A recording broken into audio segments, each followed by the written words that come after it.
এই যে ইন্টার্নরা, ফিসফিসানি বন্ধ করুন। আপনারা এখানে সিনেমা দেখতে আসেননি। নিয়ম ভাঙলে এখন এখান থেকে বের করে দিব। সরি ম্যাডাম, আপনার নির্দেশ শুনতে গিয়েই একটু দেরি হয়ে গেল। কিন্তু আপনার চোখ দেখেই তো মানুষ বিভোর হয়ে যাবে। কাজ করবে কি করে? হোয়াট? তোমার মাথা ঠিক আছে? কি বলছো না বলছো? অপারেশনে কেউ এসব বলে? কোথায় কি হবে এইটুকু কমন সেন্স এখনো হয়নি তোমাদের নাকি? ম্যাডাম, এরকম একজন সুন্দরী হট ম্যাডাম সামনে থাকলে কেউ... শাট আপ, কাজে মন দাও। আমার লাইফেও এসব শুনিনি আমি। বের করে দেবো একেবারে। নদী ম্যাডামের ধমকে আকাশ চুপ হয়ে যায় এবার। ঢাকা শহরের সবচেয়ে প্রেস্টিজিয়াম হাসপাতাল city hospital integrated operating theatre সদ্য ইন্টার্ন হিসেবে যোগ দিয়েছে আকাশ চৌধুরী। তার চোখে মুখে কৌতূহল এবং কিছুটা উত্তেজনা, কিন্তু পরিবেশ আজ বেশ গম্ভীর, কারণ থিয়েটারে জটিল হার্ট অপারেশন চলছে। আকাশ একটা সবুজ সার্জিক্যাল গাউন পরে দাঁড়িয়ে, তার পাশে বন্ধু মিমি। তারা একটু দূরে দাঁড়িয়ে অপারেশনের প্রস্তুতি দেখছিল। মিমি ফিসফিস করে বলছিল, কি রে আকাশ, এটা কি আমাদের দেশের সেরা হাসপাতাল নাকি হলিউডের অ্যাকশন সিনেমার সেট? গাউন পরতে গিয়ে দম বন্ধ হয়ে আসছে। চুপ কর মিমি, এটাই আমাদের ভবিষ্যৎ। আর দেখ, সার্জারির প্রিসিশন মন দিয়ে শেখ। তোর মনোযোগ কই, ভালো করে দেখ। মিমিকে মনোযোগ দিতে বলল আকাশ নিজেও আসলে মনোযোগ দিচ্ছিল না অপারেশনে, বরং তার চোখ আটকে গিয়েছিল অপারেশনের টেবিলে থাকা প্রধান নার্সের দিকে। সে বেশ লম্বা, চোখে মুখে কঠোর ভাব, যেন বেশ রেগে রেগে আছে।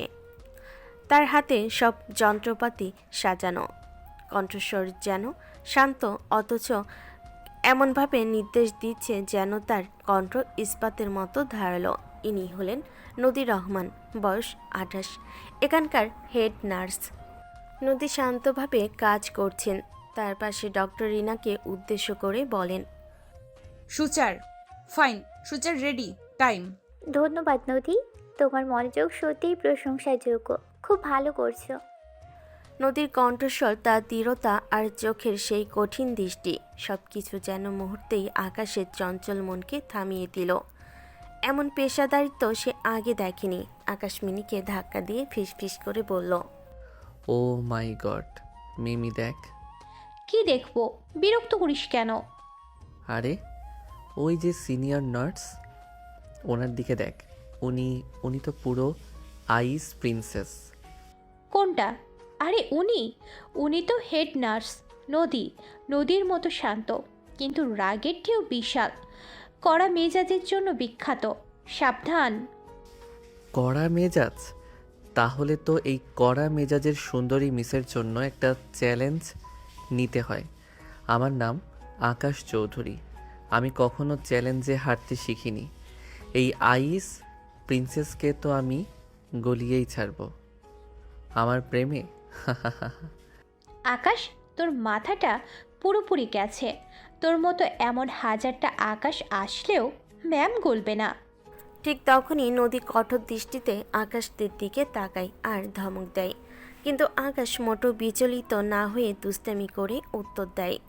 নদী পুরো হা হয়ে থাকে। এরকমভাবে কেউ আগে তার সাথে কথা বলেনি, কিংবা সাহসও দেখায়নি। মিমি দ্রুত আকাশের মুখে হাত চাপা দিয়ে তাকে টেনে সরিয়ে দেয়। নদী আরও কঠোর চোখে তাকায়। কিছুক্ষণ পর অপারেশন শেষ হয়েছে। হেড নার্স ততক্ষণে চলে যায়। আকাশ খোঁজাখুঁজি করেও নদীকে পায় না, তাই এবার সে তার মিশনে নামে। নদীর সম্পর্কে তথ্য জোগাড় করতে থাকে। সে মিমিকে সঙ্গে নিয়ে নার্সিং রুমগুলোতে চক্কর দেওয়ার কথা বলে। চল, আগে জানতে হবে উনি কখন আসেন কখন যান, তারপর না হয় অ্যাকশন প্ল্যান তৈরি করা যাবে। তোর কি মাথা খারাপ? তুই তোর অ্যাসাইনমেন্টে মনোযোগ দে।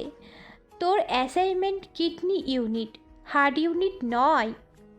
আরে বাবা, এটাই আমার সুপার স্পেশাল অ্যাসাইনমেন্ট। ঠিক তখনই ওয়ার্ড বয় বাবু সামনে দিয়ে যাচ্ছিল। আকাশ ওয়ার্ড বয় বাবুকে দেখে এগিয়ে যায়। কিরে বাবু, এদিকে আয়। জি। ওই যে সিনিয়র নার্স, যিনি হার্ট ইউনিটে থাকেন, উনি কেমন? না, তোকে বললাম। আবার কি জানতে চাস ওর থেকে? তুই চুপ থাক, তুই জানিস ঘোড়ার ডিম? বলতো দে। হ্যাঁ বাবু বলো তুমি, ওনার কাছে যেতে হবে আমার। স্যার, উনি উনি হলেন হেড নার্স নদী। আর উনি হলেন এই ফ্লোরের যমদূত। ভুল হলেই ফাইল ছুঁড়ে মারেন। আপনি ওনার ধারে কাছেও যাবেন না স্যার। রাগী বদমেজাজি একটা মহিলা। হা হা হা, যমদূত? তাহলে তো আমাকে আরও বেশি করে যেতে হবে। যা, তোকে এখন থেকে ভালো টিপস দেব। যমদূত পারফেক্ট। ধুর বাবা, তোর পাল্লাই আমি নেই। আমি চলি আকাশ, বাসায় যেতে হবে আমার। হ্যাঁ যা যা, তুই না থাকলেও পারবো। হুশ। বাবু চলে যায়, পিছনে মিমিও চলে যায়। এই ভেজালে পড়তে ভয় পাচ্ছিল। আকাশ এবার নার্সিং রুমগুলোর সামনে যায়, যেখানে জুনিয়র নার্স মিনা কাজ করছিল। আকাশ অত্যন্ত বিনয়ের সাথে বলে, এক্সকিউজ মি, মিনা ম্যাডাম তাই তো? জি স্যার। ওই যে নদী হেড নার্স, তার রুমটা কোনটা? আসলে ডক্টর রহমান স্যারের একটা খুব জরুরি ফাইল ওনার কাছে পৌঁছে দিতে হবে, খুব গোপনীয়। স্যার, এটার শেষ প্রান্তে ওনার চেম্বার, কিন্তু উনি এখন বিশ্রাম নিচ্ছে। বিশ্রাম নিচ্ছেন? তাহলে তো এই ফাইলটি এখনই পৌঁছানো উচিত। ধন্যবাদ ম্যাডাম। আকাশ নদীর চেম্বারের দিকে যায়, বার কয়েক দরজায় নক করে আর বলে, আমি আকাশ, একটু দরজাটা খুলেন। নদী আকাশের নাম শুনে চমকে যায়। সে বুঝতে পারে এটা সেই ছেলেটা যে তার সাথে ফ্ল্যাটিং করছিল। সে না দেখার জন্য বাহানা খুঁজে। আকাশ আবারও নক করে, তখন কিছুক্ষণ পর ভেতর থেকে আওয়াজ আসে, এখন যান প্লিজ, আমার এখন ডিউটি অফ। আমার ডিউটি রাতে। কোনো এমার্জেন্সি হলে হাসপাতাল থেকে আমাকে বলবে। আপনারা যেই এসেছেন, এখন আমি অ্যাভেলেবেল নই। আকাশ চলে যায়, কিন্তু সে হাল ছাড়ে না। এবার একটু খোঁজ খবর নিল, জানতে পারলো আজ রাতে নদীর নাইট শিফট। এটাই সুযোগ। সে সিদ্ধান্ত নিল নিজের অসুস্থতার মিথ্যা নাটক করে নদীর ইউনিটে ভর্তি হবে। আকাশের এই ইচ্ছেতে কোনো বিধিসাত দিল না। তার একটু একটু জ্বর ছিল।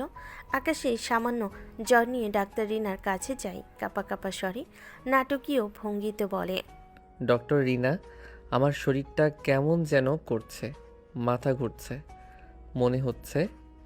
আকাশ চোখ বন্ধ করে ঢলে পড়ার ভান করে। ডক্টর রিনা চিন্তিত হয়ে বলে, কি হয়েছে আকাশ? তুমি তো ঠিকই ছিলে। আর আমার মনে হচ্ছে আমার হার্টবিট ঠিক মতো চলছে না। আমাকে এখনই অবজারভেশনে রাখা উচিত। ঠিক আছে, যাও হার্ট ইউনিটের 210 নাম্বার কেবিনে ভর্তি হও। আমি নদীকে বলছি তোমার ফাইল দেখতে। আকাশ মনে মনে হাসে। সে সোজা 210 নম্বর কেবিনে যায়। কিছুক্ষণ পর নদী গম্ভীর মুখে তার ফাইল নিয়ে আসে। ইন্টার্ন আকাশ চৌধুরী, আপনার কি হয়েছে শুনি? ফাইল বলছে আপনার সামান্য জ্বর। এটা নিয়ে আপনি এখানে ভর্তি হয়েছেন কেন? ম্যাডাম, সামান্য জ্বর নয়, এটা প্রেমে পড়ার জ্বর। আর আপনি একমাত্র নার্স যিনি এই রোগের চিকিৎসা জানেন। আকাশ কেবিনে শুয়েছিল, কথাগুলো বলে এক চোখ টিপে হাসে। নদী কাহিনী বুঝতে পারে, বিরক্ত হয়ে ফাইল ছুঁড়ে মারে সে। ফাজলামো বন্ধ করুন। আর আপনি জানেন হাসপাতালের এক একটা বেড কত মূল্যবান? এখানে এসে অযথা নাটক করছেন। আপনার এই অসুস্থতা যদি আসলেই ফাজলামি অসুস্থতা হয়, তবে আমি আপনাকে সাসপেনশনের ওষুধ খাইয়ে মেরে ফেলবো। চেনেন আপনি আমাকে? সাসপেনশন? আপনার হাতের ওষুধ হলে আমি রোজ খেতে রাজি ম্যাডাম। তবে আমার সত্যি খারাপ লাগছে, জ্বর এসেছে। এইটা মিথ্যা না, সিরিয়াসলি। কি যে হলো, আমার মনে হয় আমি এখনই মারা যাব। আমার হাতটা ধরুন। চুপ, এই নিন থার্মোমিটার। আর 1 মিনিটও ফাজলামো করলে ডক্টর রহমানকে ডাকবো। নদী আকাশকে থার্মোমিটার দেয়। কিছুক্ষণ পর থার্মোমিটার দেখে তাপমাত্রা স্বাভাবিক। নদী ঠান্ডা স্বরে বলে, আপনার তাপমাত্রা একদম স্বাভাবিক। আপনি সম্পূর্ণ সুস্থ। এখনই বেড ছাড়ুন। কি বলছেন ম্যাডাম? আপনি জানেন না আমার জ্বর ছিল কিছুক্ষণ আগেও, হয়তো এখন চলে গেছে, কিন্তু আমার হৃদস্পন্দন এখনও থামেনি, জোরে জোরে বিট করছে। আপনার দিকে তাকালেই এটা হয়, বিশ্বাস করুন। আর এই রোগের একমাত্র ওষুধ হলো আপনার সান্নিধ্য। ইন্টার্ন আকাশ চৌধুরী, আপনি কি ডাক্তার নাকি কমেডিয়ান? যান, সুস্থ হয়েছেন, এক্ষুনি বের হন। আকাশ আর কথা বাড়ায় না। প্রেমের শুরুতে মিস খেপে গেলে সমস্যা হবে। বেড ছাড়লেও সে হাসপাতাল ছাড়েনি। সে লুকিয়ে লুকিয়ে হাসপাতালে বারান্দায় ঘোরাঘুরি করছিল। রাত গভীর হয়ে যায়, হাসপাতাল শান্ত। নদীর নার্সিংরুমে বসে রোগীর চার্ট দেখছিল। আকাশ সেখানে একটু ঢু মারে, তারপর আলতো করে নদীর দিকে একটি ভাঁজ করা চিরকুট ছুঁড়ে মারে। নদী বিরক্ত হয়ে চিরকুটটি তুলে নেয়। এটা কি? চিরকুট খুলে দেখে সেখানে লেখা, আপনি যখন রেগে যান তখন আপনার চোখ দুটো আরও সুন্দর লাগে। নদীর চোখ তুলে দেখে আকাশ বারান্দার শেষে দাঁড়িয়ে আছে। নদী ফাইল ছুঁড়ে মারার ভঙ্গি করে। আকাশ দূরে দাঁড়িয়ে ফিসফিস করে বলে, আপনি রাগ করুন আর আমি ভালোবাসি।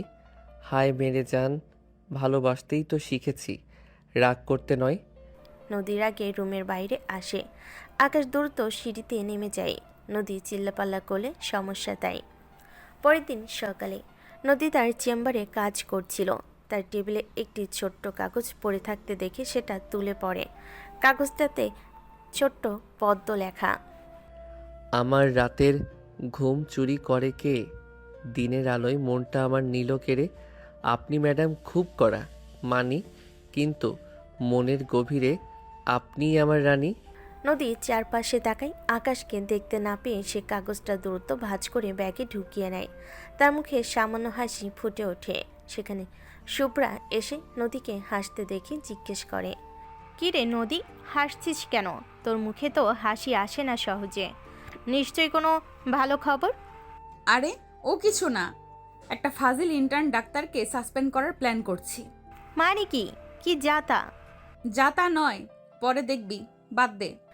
এদিকে আকাশ ভাবছিল সে কি করে নদীকে পটাতে পারে। সে জানতো সরাসরি প্রেম নিবেদন করলে নদী প্রত্যাখ্যান করবে। তাই সে তার দুষ্টামি এবং একটু একটু ভালোবাসা দিয়ে নদীর হৃদয়ে তার জায়গা তৈরি করার চেষ্টা করছিল। এদিকে ডক্টর রহমান আকাশের ফাইল দেখে কিছুটা অবাক হন। তিনি আকাশকে রুমে ডেকে পাঠান। নদী সেই সময় সেখানেই ছিল, কারণ সে আকাশের নামে ডক্টর রহমানের কাছে বিচার দিয়েছিল। তাকে সাসপেন্ডও করতে চাচ্ছে। ডক্টর রহমান গম্ভীর কণ্ঠে বললেন, ইন্টার্ন আকাশ চৌধুরী, আপনার এত ঘন ঘন অসুস্থতা হচ্ছে কেন? আপনি কি মানসিক চাপে আছেন? স্যার, মানসিক চাপ নয়, এটা আসলে সিনিয়র ম্যাডামের প্রেমে পড়ার চাপ। আমি তাকে না দেখলে সুস্থ থাকতে পারি না। নদী ডক্টর রহমানের পাশে দাঁড়িয়েছিল। আকাশ তার দিকেই তাকিয়ে কথাগুলো বলছিল। নদী তখন রাগে কাঁপতে কাঁপতে বলে, স্যার দেখুন, দেখুন ওর সাহস। স্যার, ও আমাকে দেখার পর থেকে এসব করছে। ওকে ডিসচার্জ না করলে আমি এখানে কাজ করব না। ডক্টর রহমান হেসে ফেলেন। তিনি আকাশকে বহু বছর ধরে চেনেন। তিনি ভাবছেন আকাশ মজা করেছে। এমনি তাকে দুষ্টু ছেলে বলে জানেন, আর বিশাল বড়লোকের ছেলে আকাশ। তাই ডক্টর রহমান হেসে বলেন, আকাশ, তুমি খুব দুষ্টু ছেলে। ঠিক আছে, এসব বাদ দাও। আর তোমার অসুস্থতা তেমন গুরুতর নয়। তুমি এখন থেকে তোমার অ্যাসাইনমেন্টে মনোযোগ দাও। এইসব পাগলামো চলবে না। আর তোমার শাস্তি না দিলে কিন্তু আমাদের হেড নার্স আমাকে ছাড়বে না। হা হা। তাই 1 সপ্তাহের জন্য তোমাকে ডিসচার্জ করা হলো। এটাই তোমার শাস্তি। আশা করি 1 সপ্তাহে শুধরে যাবে। স্যার, ম্যাডামকে বলুন এই পাগলামো বন্ধ হবে না। দেখলেন স্যার, ও এখনো। আপনি যান মিস নদী, ডিউটি করুন। ডক্টর রহমান নদীকে তার কথা বলার সুযোগ দেয় না। আকাশ যাওয়ার আগে নদীর কাছে যায়। বিদায় ম্যাডাম, আমাকে ডিসচার্জ করে দিলেন, তবে আবার দেখা হবে। আমি আপনার জন্য আরও বড় কোনো রোমাঞ্চকর অভিজ্ঞতা নিয়ে আসব। ইন্টার্ন আকাশ, তোমার মতো ফাজিল ছেলে আমি জীবনেও দেখিনি। ফাজিলই থাকবো। আপনাকে পটাতে হলে সহজ হলে চলবে না যে, কারণ আপনি নিজেও যে সহজ নন। হে হে হে। আকাশ হাসতে হাসতে চলে যায়। নদী ঠোঁট কামড়ে ধরে। সে বুঝতে পারে না এই ছেলেকে কি করে হ্যান্ডেল করবে। হাসপাতাল থেকে ডিসচার্জ হলো আকাশ চৌধুরী দম্বার পাত্র নয়। নদীর মন জয় করতে সে এবার হাসপাতালের বাইরে পা রাখল। নদীর ব্যক্তিগত জীবনে প্রবেশ করার এখন তার একমাত্র লক্ষ্য। হাসপাতাল ছাড়ার পর আকাশ প্রথমে তার বন্ধু মিমিকে ধরে।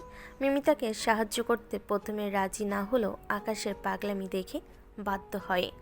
তারা ক্যান্টিনে বসে থাকে। তার ক্যান্টিনে বসে কথা বলছিল। মিমি ভীষণ রকম বিরক্ত ছিল। আকাশ, তুই আবার শুরু করেছিস? তোর ডিউটিটা ভালো করে করলেই তো ডিসচার্জ হতি নাকি? যা শুরু করলি না তুই, নিজেও মরবি, সাথে আমাকে নিয়েও মরবি বেটা তুই। দেখ, একদম লেকচার ঝাড়বি না তো। আর এখন আমার গুরুত্বপূর্ণ ডিউটি হলো নদীর উপর নজর রাখা। প্লিজ, তুই এখন স্পাইকিরি শুরু করে দিস না।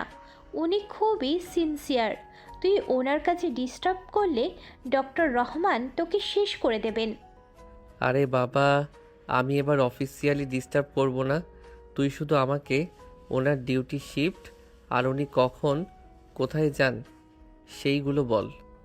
আকাশ মিমিকে কতগুলো চকলেট বার দেয়। মিমির চকলেট খুব পছন্দ। সেগুলো দেখে খুশি হয়ে বলে, বাহ, ঘুষ! ঠিক আছে, বলছি, তবে সাবধানে, বেশি বাড়াবাড়ি করবি না কিন্তু। নদীর কাজ শেষ হয় প্রতিদিন বিকেল 5টায়। উনি সবসময় স্কুটারে যান আর বাসায় ফেরেন একটা নির্দিষ্ট রাস্তা ধরে। তবে সাবধান, ট্রিটমেন্টটা যেন বেশি সিরিয়াস না হয়ে যায়। আকাশ আর দাঁড়ায় না, সে তার স্কুটারে চেপে বসে। এরপর থেকে সে প্রতিদিন বিকেল 5টার আগেই নদীর বাসার রাস্তার কাছে লুকিয়ে বসে থাকতে শুরু করলো। নদী আসলে সে হুট করে আবির্ভূত হবে। আমার সিনিয়র ম্যাডাম, আপনার সিনিয়র প্রেমিক আসছে। একদিন বিকেল 5:15। নদী হাসপাতাল থেকে বের হচ্ছে। তার পরনে হালকা রঙের সালোয়ার কামিজ, মুখে সেই কঠোর পেশাদারিত্বের ছাপ। নিজের স্কুটারের কাছে যায় সে। আকাশ আগে নদীর স্কুটারের টায়ারের পাম্প সামান্য ছেড়ে দিয়ে রেখেছিল। নদী বিরক্ত হয়ে বলে, এটা কি? টায়ার তো পুরো ফ্ল্যাট। উফ!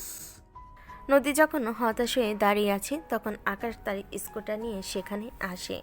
সে হেলমেট পরা ছিল যাতে নদী তাকে সহজে চিনতে না পারে। আকাশ অভিনয় করে, বিনয়ী কণ্ঠে বলে, হে হে হে। ম্যাডাম, আপনার টায়ার তো একদম ফ্ল্যাট। এদিকে মেকানিকের দোকানও এখনো বন্ধ। ধন্যবাদ, আমি দেখতে পাচ্ছি আপনি কে আর এখানে কি চাই। আকাশ এবার হেলমেট খুলে ফেলে, দুষ্ট হেসে বলে, আমি আপনার স্পেশাল অ্যাসিস্ট্যান্ট আকাশ। আপনার এই টায়ার ফ্ল্যাট হওয়াটাও নিয়তি, নইলে আপনার এই আকাশ চৌধুরীর স্কুটারে ওঠার সুযোগ হতো না। কি? তুমি এখানে কি করছো? তুমি কি আমার পিছু নিয়েছো? পিছু নয় ম্যাডাম, এটা হলো গার্ড ডিউটি। আপনার নিরাপত্তা দেখার দায়িত্ব আমার। প্লিজ, আজ আমি আপনাকে পৌঁছে দেই। আমার এই ফাজিল ছেলের সাহায্য নিতে একদম ইচ্ছে করছে না, কিন্তু উপায় নেই। ঠিক আছে চলো, কিন্তু ভুলেও কোনো ফাজলামো করবে না। নদী পিছনে বসলো। আকাশ আনন্দে লাফিয়ে ওঠে। ইয়েস, এইবার আমার স্কুটার আমার রানীকে নিয়ে চলবে। বসুন ম্যাডাম, শক্ত করে ধরুন। স্কুটারের সাথে আমার হৃদয়ের স্পিডও আজ অনেক বেশি।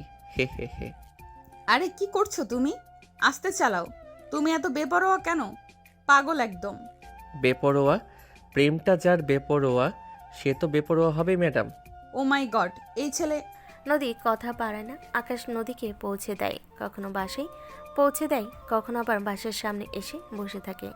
নদী রাগে কিন্তু বেশি কিছু করতে পারে না। এদিকে আকাশের ডিসচার্জের 1 সপ্তাহ শেষ হয়ে যায়। আকাশ আবার হাসপাতালে আসে। তার টায়ার পাঞ্চারের দুষ্টামি সাময়িক হলেও আকাশ এবার স্থায়ী ব্যবস্থা করতে চাইল। নদী আশেপাশে থাকার ব্যবস্থা করতে হবে।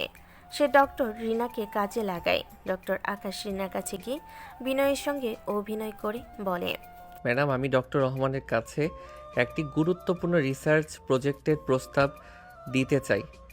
Internal communication system in chronic patient care. বাহ, চমৎকার প্রস্তাব। কিন্তু এতে তো নার্সিং ইউনিটের হেল্প লাগবে, বিশেষ করে সিনিয়র কারো। ঠিক ধরেছেন ম্যাডাম, আর এই বিষয়ে নদী ম্যাডামের চেয়ে ভালো আর কেউ নেই। আমি যদি ওনার সঙ্গে নিয়মিত কাজ করি তবে এই প্রজেক্ট সফল হবেই। নদী ম্যাডাম ছাড়া আমার এই রিসার্চ অসম্পূর্ণ। ডক্টর রহমান প্রজেক্টে সায় দিলেন। ফলে আকাশ এখন আনুষ্ঠানিকভাবে রোজ নদীর ইউনিটে যাওয়ার সুযোগ পেল। নদী প্রথমে প্রতিবাদ করলো, বস ডক্টর রহমানের নির্দেশ বলে তাকে মেনে নিতে হচ্ছে। কিন্তু সে কি আর করবে? তাই ডক্টর রিনার উপরে রাগ ঝালেন। রাগে টেবিল ছুঁড়ে বললেন, ডক্টর রিনা, আপনি জানেন না আপনি কি বিপদ ডেকে আনলেন। এই ছেলেটা আমাকে জ্বালিয়ে মারবে। শান্ত হও নদী, এটা তোমার জন্যও একটা সুযোগ। দেখো, সে হয়তো দুষ্টু কিন্তু খুবই ব্রিলিয়ান্ট। এই প্রজেক্টটা আসলেই খুব কাজের হবে। রাগে টেবিলের ফাইল ছুঁড়ে বললেন। নদী কিছুটা শান্ত হলো। এবার আকাশ আর নদী কাজ করতে বসলো। নদী কঠোর চোখে বলল, আকাশ, কাজের সময় কোনো ব্যক্তিগত কথা নয়। তোমাকে আগেই সাবধান করছি, কোনো রকম ফাজলামো নয়, কেমন? তোমার কাজের সময় হলো বিকেল 4টা থেকে 5টা, ঠিক 1 ঘন্টা। 1 ঘন্টা? ঠিক আছে, ওয়ার্ক ইজ ওয়ারশিপ। তবে একটা কথা ছিল, আপনার হাতের লেখা এত সুন্দর কেন? আপনি কি ছোটবেলায় ছবি আঁকতেন? আবার ফাজলামো? আমি তোমাকে ফাইল দেখতে বলেছি। ফাইল দেখছি, কিন্তু আপনিও তো ফাইলের চেয়েও সুন্দর, তাই না চাইতেও আপনার দিকে চোখ চলে যায়। নদী চোখ পাকালো। আকাশ চুপ হয়ে গেল। এভাবেই তাদের এখন একসঙ্গে দিন কাটতে লাগলো। আকাশ সুযোগ পেলে বাহানা দিয়ে নদীর কাছে আসে। নদীও এখন পুরোপুরি নিশ্চিত যে আকাশ তাকে পটাতে চাইছে। সেও তার কড়া স্বভাবের আড়ালে আকাশের দুষ্টামিগুলো উপভোগ করতে শুরু করেছে। কিন্তু আকাশকে বুঝিয়ে দিচ্ছে, কারণ এরকম পাগলামি তার জন্য কেউ কোনোদিন করেনি। কেমন অদ্ভুত একটা অনুভূতি হচ্ছে তার ভেতরে। একদিন রাতে নদী তার বান্ধবী শুভ্রা নাচের সঙ্গে কথা বলছে। জানিস শুভ্রা, ওই ফাজিল ছেলেটা আমাকে জ্বালিয়ে খাচ্ছে। কখনো স্কুটারের টায়ার ফ্ল্যাট করে, কখনো রিসার্চের নাম করে আমার পেছনে লেগে থাকে। তো তাতে খারাপ কি? ছেলেটা তো হ্যান্ডসাম। আর তাছাড়া মুখেও তো ইদানিং রাগের বদলে একটু হাসি দেখতে পাই আমরা। সবই ওই ছেলেটার অবদান। হাসি? কই না তো, আমি আগের মতোই আছি। আর আমি একজন সিনিয়র, ও একজন জুনিয়র। আমরা হয়েছে, থাম। এখন কি বলবি? তোরা দুজন আলাদা গ্রহের প্রাণী। শোন নদী, ওর পাগলামোগুলো কি তোর ভালো লাগে না? ও তো সবার সামনেই তোর প্রতি দুর্বলতা প্রকাশ করে। এত সাহস তো আর সবাই দেখাতে পারে না। শুভ্রার কথাই নদীর মনেও প্রশ্ন জাগে। ঠিকই তো, আকাশের মতন এমন সাহস কজন দেখাতে পারে? আকাশ সবার থেকে আলাদা, একদম আলাদা। সে বুঝতে পারে আকাশের দুষ্টামিগুলো তাকে আনন্দ দিচ্ছে। পরের দিন আকাশ অফিসিয়াল কাজে নদীর চেম্বারে যায়। সে দরজার বাইরে দাঁড়িয়েছিল। নদী ভেতরে না এসে তার কাছে গিয়ে অফিসের ফাইল এগিয়ে দিয়ে বলে, তোমার কাজ শেষ হয়েছে আকাশ? না ম্যাডাম, আমার আসল কাজ তো শুরুই হয়নি। আসল কাজ মানে কি বলতে চাইছো? এখন ঢোকা যাবে নাকি আপনার মনটা এখনও নো এন্ট্রি সাইনবোর্ড ঝুলিয়ে রেখেছে? বাইরে যাও এখন, আর মাত্র 15 মিনিট সময় আছে। ফাজলামো করলে প্রজেক্ট ক্যান্সেল করে দিব। Project cancel? আরে না, এই প্রজেক্ট আমার জীবনের মোস্ট ইম্পর্ট্যান্ট প্রজেক্ট। এমনটা করবেন না। যাচ্ছি। আকাশ এক চোখ টিপে চলে যায়। নদী হাসতে থাকে। একদিন বিকেল 5টায় আকাশ কাজ শেষ করে নদীর জন্য অপেক্ষা করছিল। হঠাৎ আকাশ ভেঙে বৃষ্টি নামে। নদী হাসপাতাল থেকে বের হওয়ার সময় দেখল আকাশ গেটের পাশে দাঁড়িয়ে আছে, তার হাতে একটি ছাতা। নদী বিরক্ত হয়ে বলে, কি ব্যাপার, তুমি এখনো এখানে? জানতাম আপনি বৃষ্টিতে ভিজতে ভালোবাসেন না, তাই বৃষ্টি দেখে ছাতা নিয়ে দাঁড়িয়েছিলাম। এই নিন, ছাতাটা নিন। আর তুমি তো ভিজে যাবে। আমি ভিজলে ভিজবো, আমার তো কেবল ওইটুকুন জ্বরই আসে। কিন্তু তাতে আপনার কি? আপনার মনটা তো ভীষণ কঠিন। আমার শরীরে জ্বর আসুক না হয় যা খুশি হোক, আপনার দেখতে হবে না। নদী আকাশের কথা শুনে চুপ হয়ে যায়। তার মুখের কঠোর ভাব উবে গিয়ে একটু নরম হয়। তার হাতে থাকা ছাতাটা সে আকাশের দিকে বাড়িয়ে ধরে। এই নাও, ছাতার নিচে আসো। এইটুকু সহানুভূতি তো আমার কাছেও আশা করতে পারো। আমি এতটাও কঠিন নই। হুম, এই মুহূর্তে আপনার সহানুভূতি নয়, আমি আপনার মন চাই। নদী এবার আর রাগ করে না, কথা বাড়ায় না। ছাতাটা আকাশকে ফিরিয়ে দিয়ে সে দ্রুত স্কুটার নিয়ে চলে যায়। আকাশ ছাতাটা দূরে ছুঁড়ে ফেলে দিয়ে বৃষ্টিতে ভিজতে ভিজতে ঘুরতে থাকে আর মনে মনে হাসে। সে জানে সে নদীর কঠিন হৃদয়ে সামান্য হলেও জল ঢালতে পেরেছে। নদী বাসে আসে।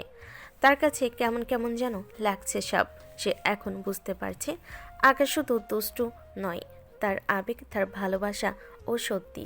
কিন্তু সে কি করবে? সে একজন নার্স, হেড নার্স। তার চিন্তা ভাবনা ছিল কেবল নার্সিংকে ঘিরে। সংসার বাসকে কোনোদিনই চায়নি। এসব ভাবতে ভাবতে সে কখন ঘুমিয়ে পড়েছে জানে না।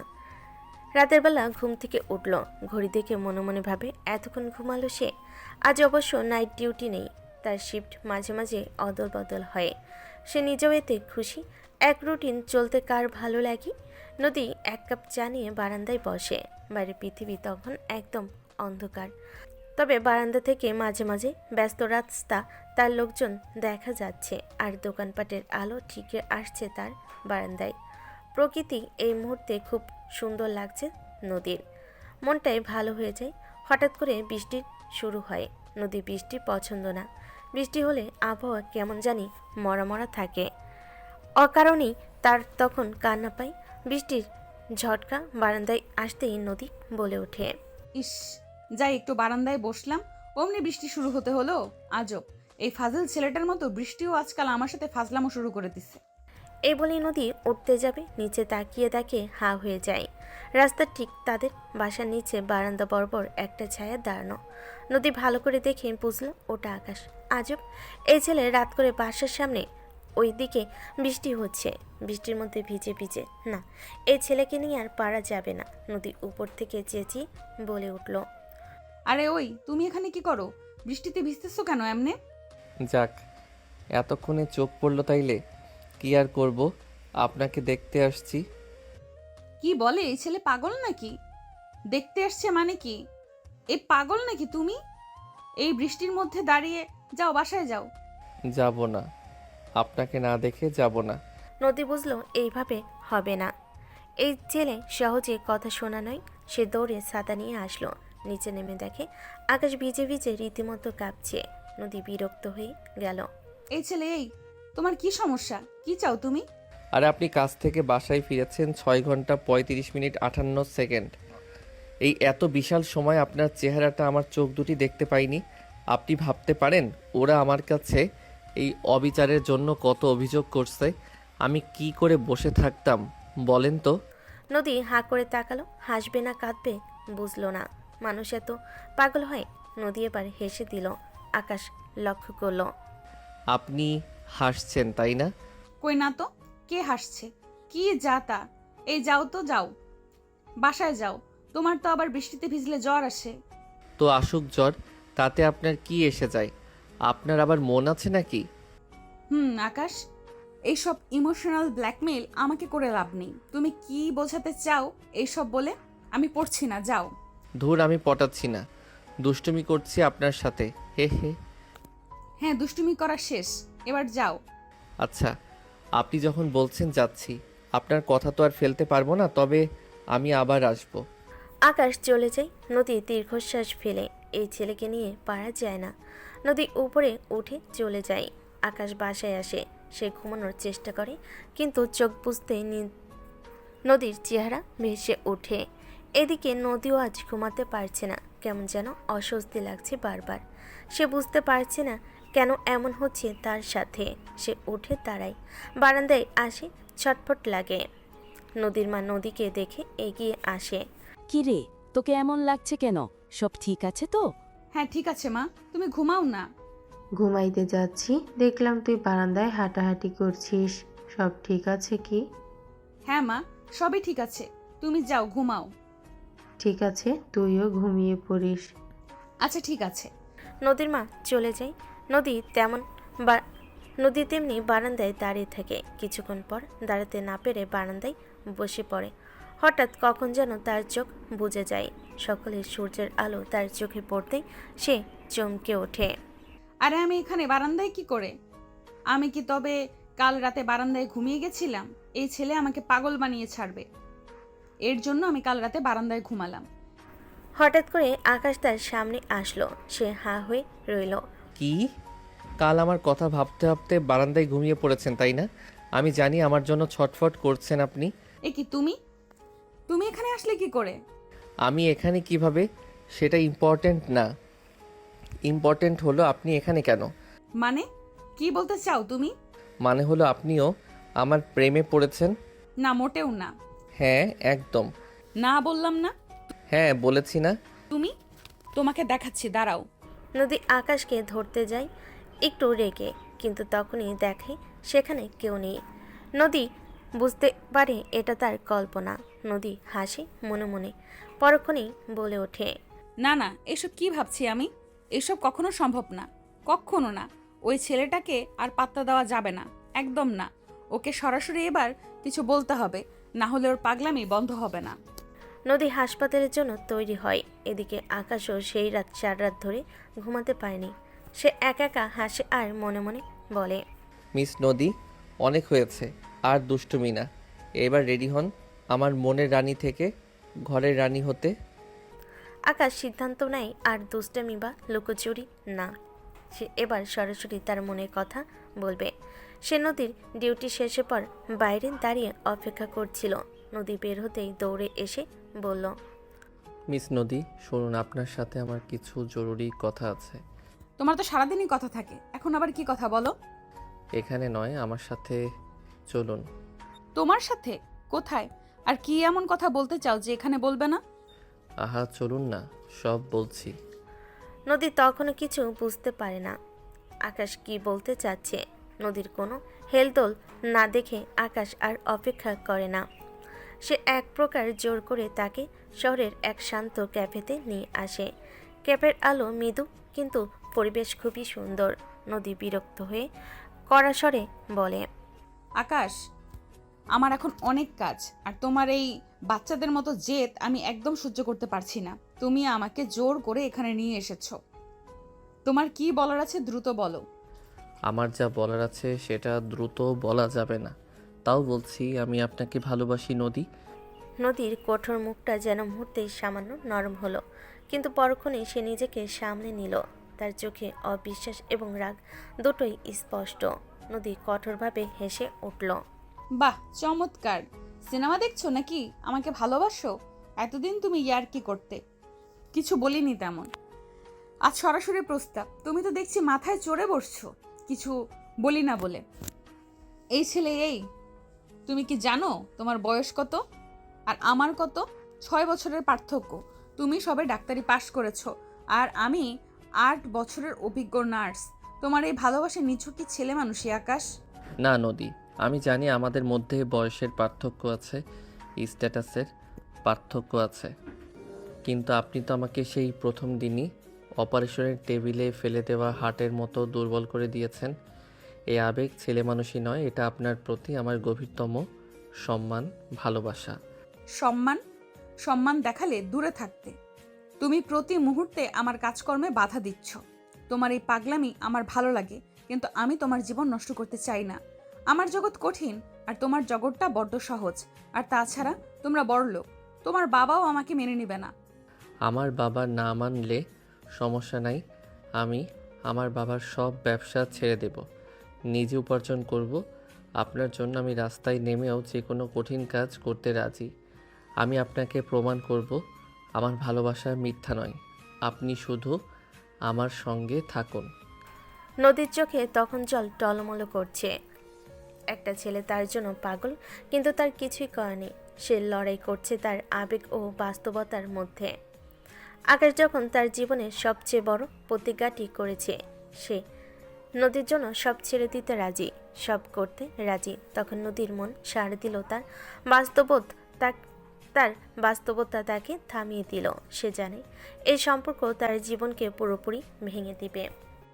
আকাশ শোনো, তুমি ফাজলামি করো সেটা ঠিক আছে, কিন্তু জীবনের সিদ্ধান্ত এত সহজে নিতে নেই। তুমি সবে তোমার ক্যারিয়ার শুরু করেছো, আর আমার জন্য তোমার এত কিছু করার কোনো প্রয়োজন নেই। কিন্তু আমার তাতে সমস্যা নেই, আমি সব পারবো। আমি পারবো না আকাশ, আমি একজন সিনিয়র নার্স। তোমাকে যদি আমি গ্রহণ করি তবে হসপিটালের সবাই আমাকে নিয়ে হাসবে। এই সম্পর্ক আমার জন্য লজ্জার, অপমানের। তুমি ভুলে যাও আমাকে। আপনি আমার ভালোবাসাকে লজ্জা বলছেন? আমার পাগলামিকে লজ্জা বলছেন? হ্যাঁ, কারণ তোমার এই ভালোবাসা বাস্তবতা থেকে ভিন্ন। তুমি ধনির দুলাল। কিছুদিন পর তুমি লন্ডনে যাবে, বিদেশে যাবে, আর আমি এই হসপিটালে আমার কাজ করে যাব, এখানেই পড়ে রব। তুমি আমার জীবন থেকে দূরে থাকো। সেটা দুজনের জন্যই মঙ্গল। আর তাছাড়া আমার কাছে আমার পেশাই সব। নদীর এই চরম প্রত্যাখ্যান আকাশের বুকে ছুরির মতো বিঁধল। তার চোখে আসা জল সে কোনো মতেই আটকে রাখল। দুষ্ট হাসিটা মুহূর্তে যেন মিলিয়ে গেল। ঠিক আছে, আপনি আমার জীবন থেকে দূরে থাকতে চান, তাই হবে। কিন্তু জেনে রাখুন, আপনি আমার ভালোবাসা নয়, আপনার নিজের ভালো থাকাকে প্রত্যাখ্যান করলেন। কারণ আমার মতো ভালো আপনাকে কেউ কোনো দিন বাঁচতে পারবে না। আকাশ কিছু না বলে দ্রুত ক্যাপে ছেড়ে বেরিয়ে যায়। নদী একা বসে থাকে। তার হৃদয়ে তখন কষ্টের ঢেউ। সে কিছুই করেনি। সেদিনের পর থেকে আকাশ বদলে গেল। সে আর দুষ্টামি করে না, হাসে না, হুট করে একদম নীরব হয়ে যায়। তার মনে অভিমান জন্ম নেয়। এসব দেখে নদীরও খারাপ লাগতে শুরু করে। হাসপাতালের করিডোরে একদিন আকাশ মাথা নিচু করে যাচ্ছে। নদী দূর থেকে তাকে দেখছিল। শুভ্রা নদীর কাছে এসে বলল, কি রে নদী, খেয়াল করেছিস আকাশকে? ছেলেটা তো একদম চুপ হয়ে গেছে। কোনো দুষ্টামি নেই, হাসি নেই। কিভাবে মন খারাপ করে ঘুরে বেড়াচ্ছে। আমি ওকে রিজেক্ট করেছি। ও ওর মতো থাকুক, আমার কোনো মাথা ব্যথা নেই। তোর মাথা ব্যথা নেই? তাহলে তোকে এত চিন্তিত কেন লাগছে? শোন, তুই ওকে ভালোবাসিস, কিন্তু ভয় পাচ্ছিস, স্বীকার করছিস না। নিজের মনকে জিজ্ঞেস কর। নদীর মন মানতে পারছিল না। আকাশের নীরবতা তাকে জ্বালিয়ে পুড়িয়ে মারছিল। সে বারবার চেষ্টা করে তাকে ভুলে যেতে, কিন্তু পারে না। নদীর ডিউটির সময় আকাশ তার ইউনিটে আসে। নদী এই সুযোগে আকাশের সাথে কথা বলতে চায়। আকাশ, আপনি তো খুব অসুস্থতার বাহানা করতেন। এখন আপনার স্বাস্থ্যের খবর কি? আজকাল দেখা যায় না যে। আমার মতো ভালো ও আপনাকে কেউ রাখতে পারবে না। এখন আমি মানসিক এবং শারীরিকভাবে সম্পূর্ণ সুস্থ, কারণ আমার মন এখন শিখে গেছে আপনার সান্নিধ্য না পেলেও কাজ করা যায়। তাই এখানে আসার প্রয়োজন নেই আমার। এই নিন ফাইল, আজকের কাজ শেষ, আমি যাই। আকাশ আর এক মুহূর্ত দাঁড়ায় না, সে সোজাসুজি চলে যায়। নদী অবাক হয়ে আকাশের দিকে তাকিয়ে থাকে। তার সেই হাসি মুখ আজ আর নেই। সে তাকে এড়িয়ে চলছে। নদী সেটা ভালো লাগছে না কেন যেন। আকাশের এই পরিবর্তন সে কোনোদিনই মানতে পারছে না। কিন্তু সেই তো আকাশকে রিজেক্ট করলো, তবে আকাশের পরিবর্তনে তার মন খারাপ হবে কেন? এসব ভাবতে ভাবতে এই প্রথম নদীর মনে হয় সে ভুল করেছে। কিন্তু আকাশের এমন চুপ হয়ে যাওয়া দেখে তার বন্ধু মিমি স্থির থাকতে পারে না। সে সিদ্ধান্ত নেয় সে নিজেই নদীর কাছে যাবে এবং আকাশের সাথে নদীর সব কিছু ঠিকঠাক করে দেবে। পরদিন মিমি নার্সিংরুমে নদীর কাছে যায়। আপনার সাথে কিছু কথা ছিল। তুমি আকাশের বন্ধু না? আমার সাথে তোমার আবার কি কথা? আপনি আমার বন্ধু আকাশের সঙ্গে কি করেছেন? ছেলেটা তো নাওয়া খাওয়া ঘুম সব বন্ধ করে দিয়েছে। তো এতে আমি কি করব? ও নিজেই আমার কাছে ফালতু প্রস্তাব নিয়ে এসেছে। ফালতু প্রস্তাব? আপনি জানেন না কিছু এখন, তাই না? শুধু আপনি ওকে গ্রহণ না করলে ও কিন্তু নিজেকে ইন্টার্নশিপ থেকে বহিষ্কার করে দেবে। ও বলেছে ও পাহাড় থেকে ঝাঁপ দেবে, নিজের জীবন রাখবে না। পাহাড় থেকে ঝাঁপ? ওসব মুখেই বলে মানুষ, আসলে ওর দ্বারা পড়াশোনা হবে না। আহা, ওকে বলো ইন্টার্নশিপ ক্যান্সেল করতে, তাহলে অন্তত ওর বাবার টাকা বাঁচবে। অবশ্য ওর বাবা বড়লোক, এই টাকা হাতের ময়লা। শুনুন ম্যাম, আপনার মনে আছে যেদিন আকাশ অসুস্থতার নাটক করেছিল?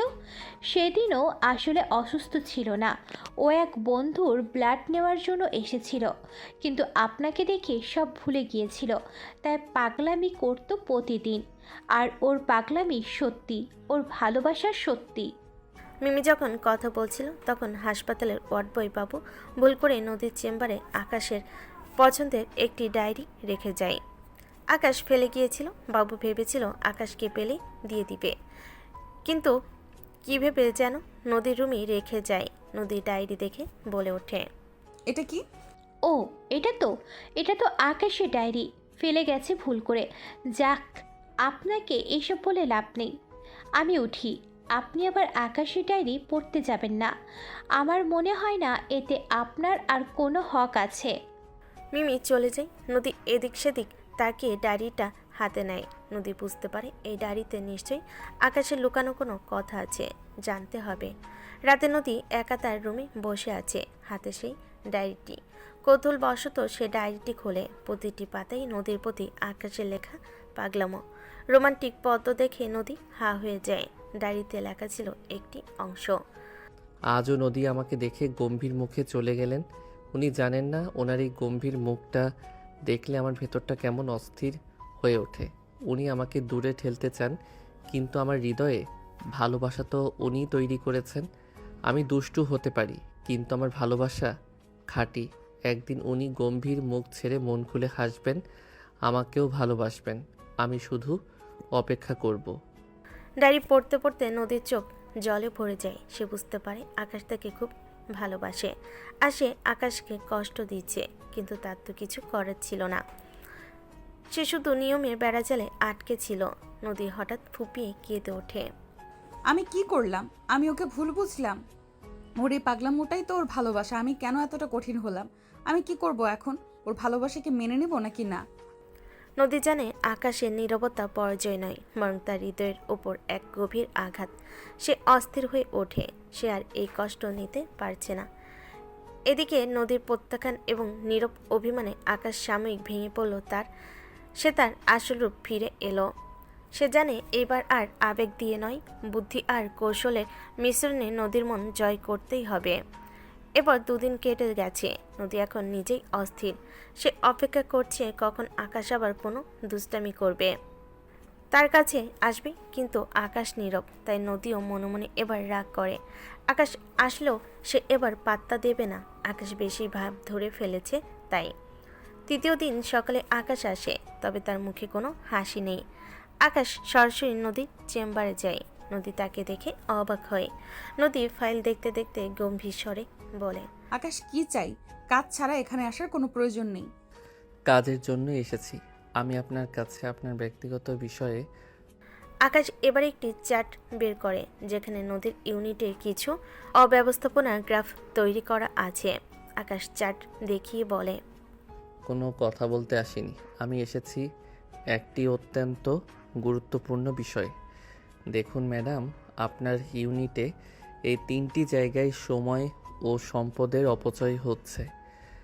আমার একটি প্ল্যান আছে যা আপনার কাজ 30% সহজ করে দেবে। আমি প্রমাণ করতে চাই আমি শুধু একজন ফাজিল প্রেমিক নই, আমি আপনার জীবনে একজন দরকারি মানুষও বটে। এটা তুমি কখন করলে? আর তোমার কাজ কি? আমি আপনার প্রত্যাখ্যানকে মেনে নিয়েছি, কিন্তু আমি জানি আমার যোগ্যতাকে আপনি প্রত্যাখ্যান করতে পারবেন না। আমাকে প্ল্যানটা বাস্তবায়ন করার সুযোগ দিন। নদী রাগ করে থাকলেও তার পেশাগত সততার কারণে সে সুযোগটি বাতিল করতে পারল না। আকাশ সুযোগ দিল। আকাশ তখন থেকে নদীর কাছাকাছি আসার আরও সুযোগ পেল। আকাশ এবার তার কৌশল বাস্তবায়নের জন্য নদীর ঘনিষ্ঠ সহকর্মী নার্স সুপ্রাকে টার্গেট করে। সুপ্রা সরল স্বভাবের, কিন্তু নিজের সৌন্দর্য নিয়ে একটু অহংকার আছে। আকাশ জানে সুপ্রাকে দিয়েই তার কাজ হবে। সে নদীর টেবিলের ওপর একটি দামি চকলেট এবং একটি চিপস রাখে আর শুভ্রাকে বলে, এই নিন ম্যাডাম, এটা আপনার জন্য। আপনার কাজের মনোযোগ দেখে আমি মুগ্ধ। নদী টেবিলের অন্য প্রান্তে ছিল। সে মনে করে চকলেটটি তার জন্য। এদিকে শুভ্রা খুশি হয়ে কৌতূহলী চোখে বলে, আমার জন্য? বাহ, এটা কি করে হয়? তুমি তো সবসময় নদীর পিছনে লেগে থাকতে। সে সুবাদে তো নদীকে দেওয়া উচিত। নদী, উনি তো আমাকে রিজেক্ট করে দিয়েছেন আর অনেক ঘুরেছি। এখন আমিও বুঝে গেছি কড়া মেজাজের মেয়ে আমার জন্য নয়। আপনার মতো মিষ্টি নরম মনের মেয়েই আমার আসল চয়েস। শুভ্রা মনে করে আকাশ সত্যি তাকে পটাতে চাইছে। সে লজ্জা পায় এবং নদীর দিকে তাকায়। জুনিয়র কেউ তাকে পছন্দ করে, এটা তার কাছে রোমাঞ্চকর বটে। এদিকে নদী এসব দেখে অবাক হয়ে যায়। সে রাগে চোখ বড় করে তাকায়। আকাশকে ফিসফিস করে বলে, এই ছেলে, তুমি তো বড্ড ফাজিল। আমার পেছনে লাগা সরণি, এখন আবার ওর পেছনে লেগেছো? প্রজেক্টে আমার একজন বিশ্বস্ত সহকর্মী দরকার, আর আপনার থেকে রিজেক্ট হওয়ার পর আমি সিদ্ধান্ত নিয়েছি আমার জীবনে এখন শুধুই প্রফেশনাল সম্পর্ক থাকবে আপনার সাথে, তাই আমার সম্পর্ক কেবলই প্রফেশনাল। আর বাকি আমি কার সাথে কি করি আপনার জানতে হবে না। নদী আকাশের কথা শুনে হাঁ করে থাকে। আকাশ এত বড় কথা বলল ওকে। এরপর থেকে আকাশ শুভ্রার সাথেই সময় কাটাতে থাকে। তাকে নিয়ে খুব ঘন ঘন কফি খেতে যেতে শুরু করে। একসাথে আড্ডা দেয়, দুষ্টামি করে। এদিকে শুভ্রা মনে করে সে আকাশের প্রেমিকা হয়ে গেছে। সে মনে মনে বেশ খুশি। ওদিকে নদী তো এসব দেখে জ্বলে পুড়ে শেষ হয়ে যাচ্ছিল। শুভ্রা একদিন নদীর কাছে এসে টিজ করে বলে, কি রে নদী, আকাশ তোকে ছেড়ে আমাকে নিয়ে ব্যস্ত, তো তোর কেমন লাগছে? হিংসা হচ্ছে না? আমি জানি হচ্ছে। আসলে তুই ওর জন্য না, কত দারুণ কোমল মনের একটা ছেলে, তোর সাথে ওকে যায় না। আমার মতো নরম মনের মেয়েই তো ওর জন্য পারফেক্ট, কি বল? হ্যাঁ ভাই, খুব ভালো কথা। আমার এসব নিয়ে মাথা ব্যথা নেই, তুই ওকে নিয়ে যা। আগাগোড়া সবটাই তোর, যা। কিন্তু মনে রাখিস, আমার কাজের ক্ষতি হলে আমি তোদের দুজনকেই সাসপেন্ড করে দেব, বড় স্যারকে বলিয়ে। শুভ্রা কিছু না বলে চলে যায়। এদিকে দিনকে দিন শুভ্রা আর আকাশের ঘনিষ্ঠতা দেখে নদীর ভিতরে হিংসে আরও বেড়ে যায়। সে বুঝতে পারে আকাশের এই অন্যদিকে মনোযোগ দেওয়া তার আর ভালো লাগছে না। সে আকাশ তাকে ছাড়া কিছুই বুঝতো না। সে এখন তার দিকে ফিরেও দেখে না। এদিকে আকাশের বাবা মা অনিল এবং মালিনী চৌধুরী বিষয়টা খেয়াল করে। আকাশ হঠাৎ করে কেমন যেন নীরব হয়ে গেছে। বাসায় ছেলের এই পাগলামো এবং নীরবতা দেখে তারা অস্থির হয়ে ওঠেন। তারা খোঁজ নিয়ে জানতে পারেন তাদের ছেলে একজন সিনিয়র নার্সকে ভালোবেসে ফেলেছে এবং তার পিছনে পাগলের মতো ঘুরছে। আর সেই নার্স তাদের ছেলেকে প্রত্যাখ্যান করেছে। আকাশ তার বাবা মায়ের একমাত্র ছেলে। তাদের টাকা পয়সার অভাব নেই। তাদের আকাশের সুখ খুশিকে গুরুত্ব দিয়ে এসেছে সবসময়। তারা দুজনে মিলে চিন্তা করলো আকাশের খুশির জন্য তারা সেই সিনিয়র নার্সকেই বউ করবে। এজন্য তাকে রাজি করাতে হবে। তাই তারা অসুখের বাহানা দিয়ে সরাসরি হাসপাতালে নদীর কাছে আসে। নদী তাদের জিজ্ঞেস করে, আপনাকে কি সাহায্য করতে পারি স্যার? কোন ডাক্তার দেখাবেন বলুন? আমাদের রিসেপশনে যান প্লিজ, ওরা আপনার স্লিপ কেটে দিবে। অনিল চৌধুরী আকাশের বাবা নদীকে দেখে মুগ্ধ হয়ে যান। এবার বুঝতে পারেন কেন তার ছেলে এই বয়সের বড় মানুষটির রূপে এত পাগল হয়েছে। সে মালিনী চৌধুরীকে ঠেলা দেন। মালিনী চৌধুরী মুচকি মুচকি হাসে। আপনি কি বুঝি সেই আইস প্রিন্সেস যে আমার ছেলের মন জয় করে নিয়েছে? মানে বুঝলাম না, কি বলছেন এসব? কে আপনারা? আপনারা ডাক্তার দেখাতে আসেননি? কি সমস্যা আপনাদের? নদী অবাক হয়ে তাকিয়ে থাকে। মালিনী চৌধুরী এবার স্বামীর দিকে তাকান, তারপর হেসে বলেন, আমরা আকাশের বাবা মা, আর আমাদের কোনো সমস্যা নেই ডাক্তার দেখানোর মতো। একটা সমস্যা আছে, সেটা হলো আমাদের পাগলটার পাগলামি বন্ধ করতে হবে। আর সেই সমস্যার সমাধান তুমিই দিতে পারো। এ কথা শুনে নদী লজ্জিত হয়ে দ্রুত উঠে দাঁড়ায়। সে কখনো ভাবতেও পারেনি আকাশের বাবা মা এখানে আসবে। রীতিমতো কাঁপছে সে। কোনো রকমে নিজেকে সামলে নিয়ে বলে, আঙ্কেল আন্টি, আমি আসলে। মালিনী চৌধুরী বুঝতে পারে এভাবে আচমকা আসাতে নদী লজ্জা পাচ্ছে। সে নদীর হাত ধরে শান্ত কণ্ঠে বলে, লজ্জা পেও না মা, আমরা তোমার কাছে এসেছি একটা জরুরি কথা বলতে। তুমি হয়তো বুঝতেই পারছো, আসলে আমাদের ছেলেটা খুব দুষ্টু, কিন্তু ওর মনটা খুব ভালো। দেখো মা, আমি স্পষ্ট করে বলি, আমার ছেলে তোমাকে ছাড়া বাঁচবে না। তাই আমি তোমাকে অনুরোধ করতে এসেছি, দয়া করে আমার ছেলেকে বিয়ে করো। আমার এই দুষ্ট জুনিয়র ছেলেটার জন্যই তোমার মতো সিনিয়র বউই দরকার। ওর সব দুষ্টমি তুমি ঠিক করে দিবে। এদিকে হাসপাতালের সবাই এই দৃশ্য দেখছিল। কথা স্পষ্ট শুনতে না পেলেও কামটা বেশ ভালোই বুঝতে পারছে সবাই। নদীর চরম বিপদ, কিন্তু তাদের সরলতা আর এত সুন্দর ব্যবহার দেখে সে রেগে যেতে পারল না। মনে মনে অবাক হলো যে এত বড়লোক বাড়ির লোকেরা তাকে নিজ থেকে এসে তাদের ঘরে বউ হতে বলছে। তাদের ভেতর কোনো অহংকার বোধ নেই। আঙ্কেল আন্টি, আপনারা ভুল করছেন। আমি আকাশকে ভালোবাসি না। আমি তো সব বলেছি ওকে। এসব হয় না, এগুলো সিনেমা গল্পেই সম্ভব, বাস্তবে না। মা, এভাবে বলো না। আজ পর্যন্ত আমার ছেলে কাউকে ভালোবাসেনি। তুমি একমাত্র একজন যে আমাদের ছেলের হার্টবিট চুরি করেছো। তুমি যদি তাকে বিয়ে না করো তবে ও তো ঠিকমতো পড়ালেখাও করবে না। আমাদের আর তার অনেক স্বপ্ন ডাক্তার হবে, ও ডাক্তারও হতে পারবে না। ওর সফল হওয়ার জন্য তোমার তত্ত্বাবধান আর ভালোবাসা খুব জরুরি। মা, তুমি শিক্ষিত মানুষ। আমরা এত দূর থেকে এসেছি, মনে কিছু না রেখে আশা করি তোমাকে বেশি কিছু বলতে হবে না। আমরা এখন চলি। হাসপাতালে মানুষ বিষয়টা ভালোভাবে দেখবে না। তোমার সাথে আবার কথা হবে ইনশাল্লাহ। আর আমি কিন্তু আমার ঘর গোছাচ্ছি, কেমন? নতুন বউকে ঘরে তুলবো বলে চলি। আকাশের মা চলে যান। আকাশের মা বাবা চলে যায়। নদীর মুখে হাসি ফোটে। সে বুঝতে পারে আকাশের পরিবারও তাকে ভীষণ পছন্দ করে। তারাও খুব নরম মনের মানুষ। এতে নদীরও মন অনেকটাই নরম হয়ে যায়। এদিকে আকাশ চিন্তা করতে থাকে নদীকে কী করে ইমপ্রেস করতে পারে। সে নদীর সম্পর্কে অনেক খোঁজ খবর নেয়। এরপর নদীর প্রিয় জিনিস সম্পর্কে জানতে পারে। একদিন নদী তার চেম্বারে কাজ করছিল। সে চেম্বারে ঢুকতেই তার টেবিলে একটি ছোট পুরনো বই দেখতে পায়। বইটি ছিল তার ছোটবেলার প্রিয় লেখকের। নদী এই বই অনেক দিন ধরে খুঁজছিল, কিন্তু বাজারে পাওয়া যাচ্ছিল না। নদী বইটি হাতে নিয়ে অবাক হয়ে ভাবে, এটা এখানে কি করে এলো? আমি তো এই বইটাই কত খুঁজেছি। আকাশ তখন দরজায় দাঁড়িয়েছিল। নদীর মুখে হাসি অজান্তে ফুটে ওঠে। আকাশ শান্ত কণ্ঠে বলে, আমি রেখেছি। আমি জানি আপনি আপনার পুরনো জিনিসের প্রতি খুব দুর্বল।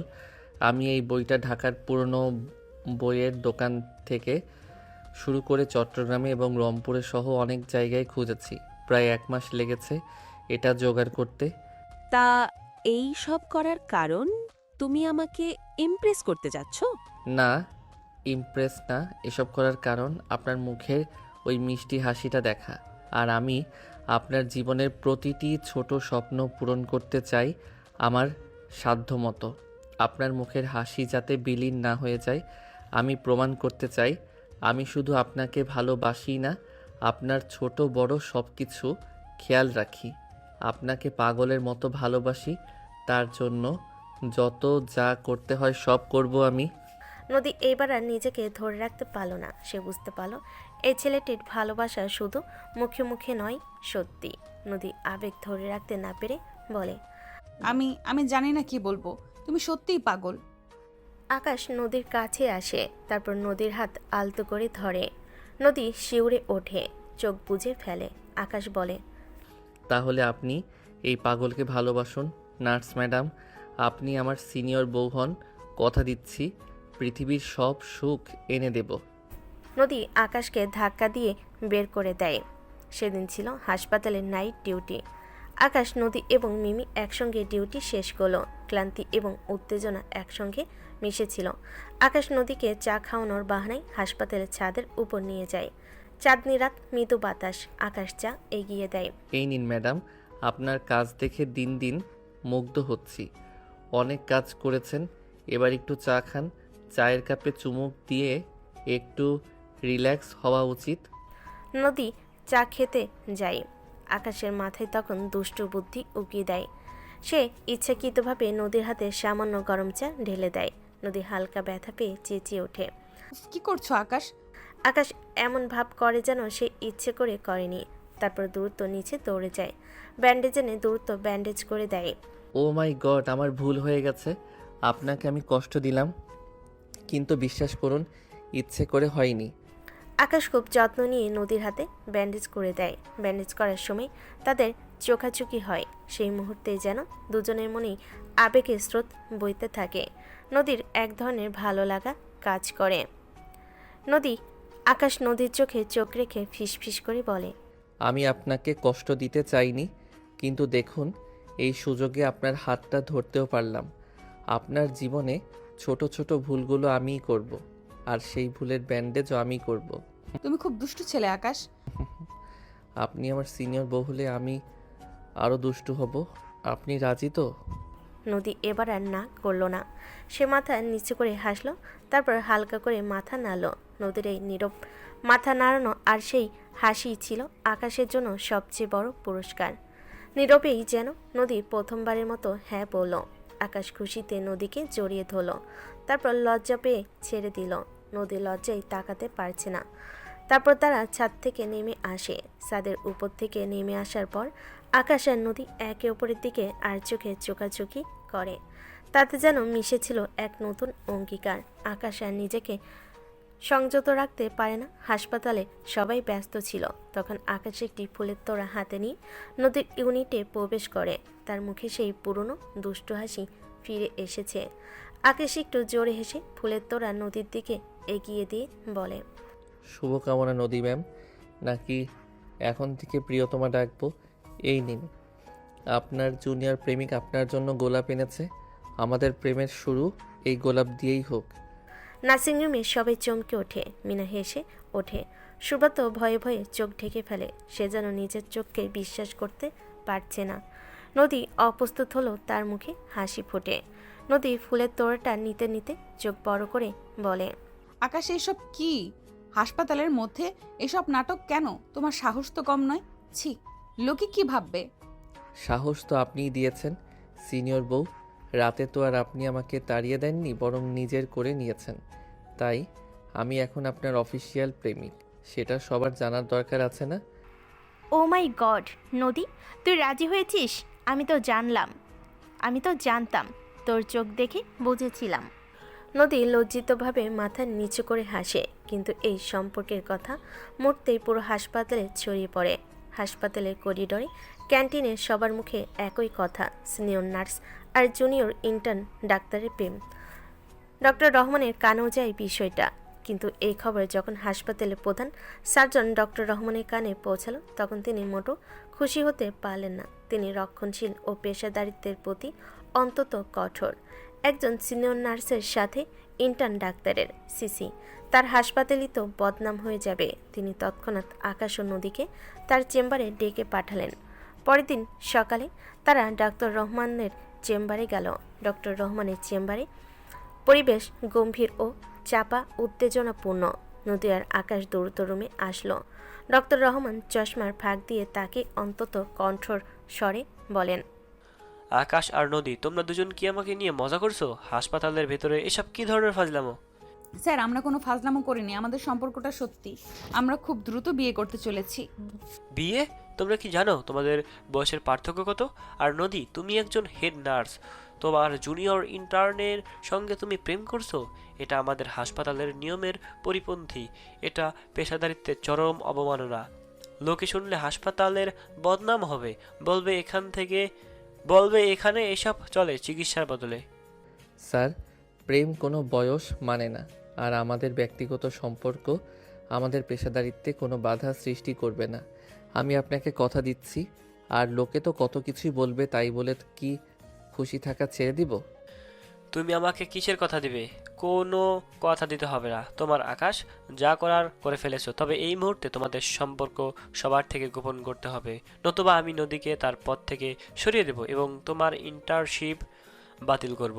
তোমাদের এই সম্পর্ক আমার হাসপাতালে চলবে না। স্যার, আপনি অন্যায় করছেন। আমরা তো শুধু দুজনকে ভালোবাসি, সেটা তো পাপ না। তবে লুকাবো কেন? অন্যায় করছি না নদী, আমি চাই তোমরা নিজেদের কাজের প্রতি মনোযোগী হও। তোমার যদি এই সম্পর্ক রাখতে হয় তাও ওপেনলি, তবে আকাশকে হাসপাতাল থেকে চলে যেতে বলো। এখানে এসব চলবে না, বাস শেষ। ডক্টর রহমানের এই শর্ত নদীর মনে এক বিশাল সংঘাত তৈরি করলো। মুহূর্তে প্রকাশ করার ভালোবাসার দ্বীপ জ্বলতে গিয়েও যেন মুহূর্তে নিভে পড়বে। সে কি করবে? ভালোবাসা নাকি বহু কষ্টের অর্জিত পেশা? ডক্টর রহমানের চেম্বার থেকে বেরিয়ে তারা নিচে আসে। আকাশ আর নদী দুজনেই চুপচাপ। কিছুক্ষণ পর নদী বলে ওঠে, দেখলে আকাশ, আমি এই ভয়টাই চেয়েছিলাম। তোমার কারণে আমার ক্যারিয়ার আজ হুমকির মুখে। আমি রাজি হতে চাইনি, কিন্তু তোমার পাগলামো আমাকে বাধ্য করেছে। প্লিজ নদী, আমাকে ভুল বোঝো না। আমি তোমার জন্যই লড়ছি। দেখবে সব ঠিক হবে। তুমি যদি এমন করো তবে কি করে হবে? লোকে তো বলবেই। লড়ছো? তোমার জন্য লড়াটা সহজ। তোমার বাবা মায়ের টাকা আছে, তোমার তো হারানোর কিছু নেই। আমার 8 বছরের পরিশ্রম, আমার সিনিয়র স্ট্যাটাস, সব কিছুই তোমার এক মুহূর্তের পাগলামিতে আজ শেষ। আমি ওকে পাগল হলাম কেন যে তোমার ফাঁদে পা দিলাম? এভাবে কেন বলছো নদী? তুমি কি আমাকে ভালোবাসো না নদী? আমি তোমাকে ভালোবাসি আকাশ, কিন্তু আমার ভয় হয়। তুমি 6 বছরের ছোট, তোমার স্বপ্ন, তোমার আকাঙ্ক্ষা অন্যরকম হবে। একদিন তুমি আমাকে ছেড়ে চলে গেলে, তখন আমার কি হবে? তুমি আমাকে ছেড়ে দিলেই আমি সব হারাবো। এদিকে এখন যা আছে তাও হারাতে বসেছি। তুমি বড়লোক, তোমার যদি মোহ লাগে সম্পর্কটা, মোহ চলে গেলে যে আমায় ভুলে যাবে। তাদের সম্পর্ক শুরু হতে জিদ ধরে গেল। আকাশ বুঝল নদীর মন জয় করা গেলেও তার ভয় কাটানো আরও কঠিন। নদী যা বলছে আকাশ কষ্ট পাচ্ছে, কিন্তু নদীর সেসব ভয় পেয়ে বলছে। তাই আকাশ রাগ করল না, সে নদীকে জড়িয়ে ধরে শান্ত কণ্ঠে বলল, শোনো নদী, আমি তোমাকে কোনো দিনও ছেড়ে যাব না। যদি তোমার জন্য আমার ক্যারিয়ার ছাড়তে হয় আমি রাজি। তুমি আমার সিনিয়র বউ হবে আর আমি তোমার পিচ্ছি স্বামী হয়ে তোমার সব ভয় দূর করব। এইবার বিশ্বাস করো আমাকে, একবার সুযোগ দাও। আর লোকে কত কি বলবে সব শুনলে তবে নিজেদের বলে আর কি রইল। নদী কিছু বলল না, স্কুটার নিয়ে বেরিয়ে পড়ল হাসপাতালের বাইরে। আকাশ কিছু বলল না, সে ভাবল ও সময় নিক, হালকা হোক, আস্তে আস্তে ঠিক হবে। এদিকে নদী যখন স্কুটার চালু দিতে যাবে, তখনই একটি ছেলে এসে নদীর পিছনে দাঁড়ায়। তার পিছনে বেশ দামি গাড়ি, দেখে বোঝাই যাচ্ছে ছেলেটার গাড়ি। ছেলেটা হঠাৎ উপহাসের হাসি হেসে বলে, ওহ নদী ম্যাডাম, এত তাড়াতাড়ি হাসপাতাল থেকে বের হয়ে যাচ্ছেন? শুনলাম আপনি নাকি এক জুনিয়র ইন্টার্নকে পটাচ্ছেন। তো ভালো করে প্রেম করে তবে যান। তুমি কে, আর এখানে কেন এসেছো, আর এসব কি বলছো? আমি কে? আমি হলাম আকাশ চৌধুরী, পুরনো বন্ধু। আমার নাম সাদিক। যাই হোক, আপনি ওর মতো একটা ছেলের জন্য নিজের কেরিয়ার বাদ করছেন। আসলে ওর বাবার টাকা ছাড়া ওর আর কিছুই নেই। আর আপনি ওর মতো একটা বাচ্চাকে পটাচ্ছেন কেন? আমি চাইলে আপনাকে ওর চেয়ে ভালো জীবন দিতে পারি। এ না মানে আমার পরিচিত ভালো ছেলে আছে, লাগবে নাকি? দেখো, আমি জানি না তুমি আসলেই কে, কি চাও, কিন্তু তুমি আকাশকে নিয়ে কোনো বাজে কথা বলবে না। যাও এখান থেকে, তোমার কোনো কথা আমি শুনতে চাই না। আরে রাগ করছেন কেন?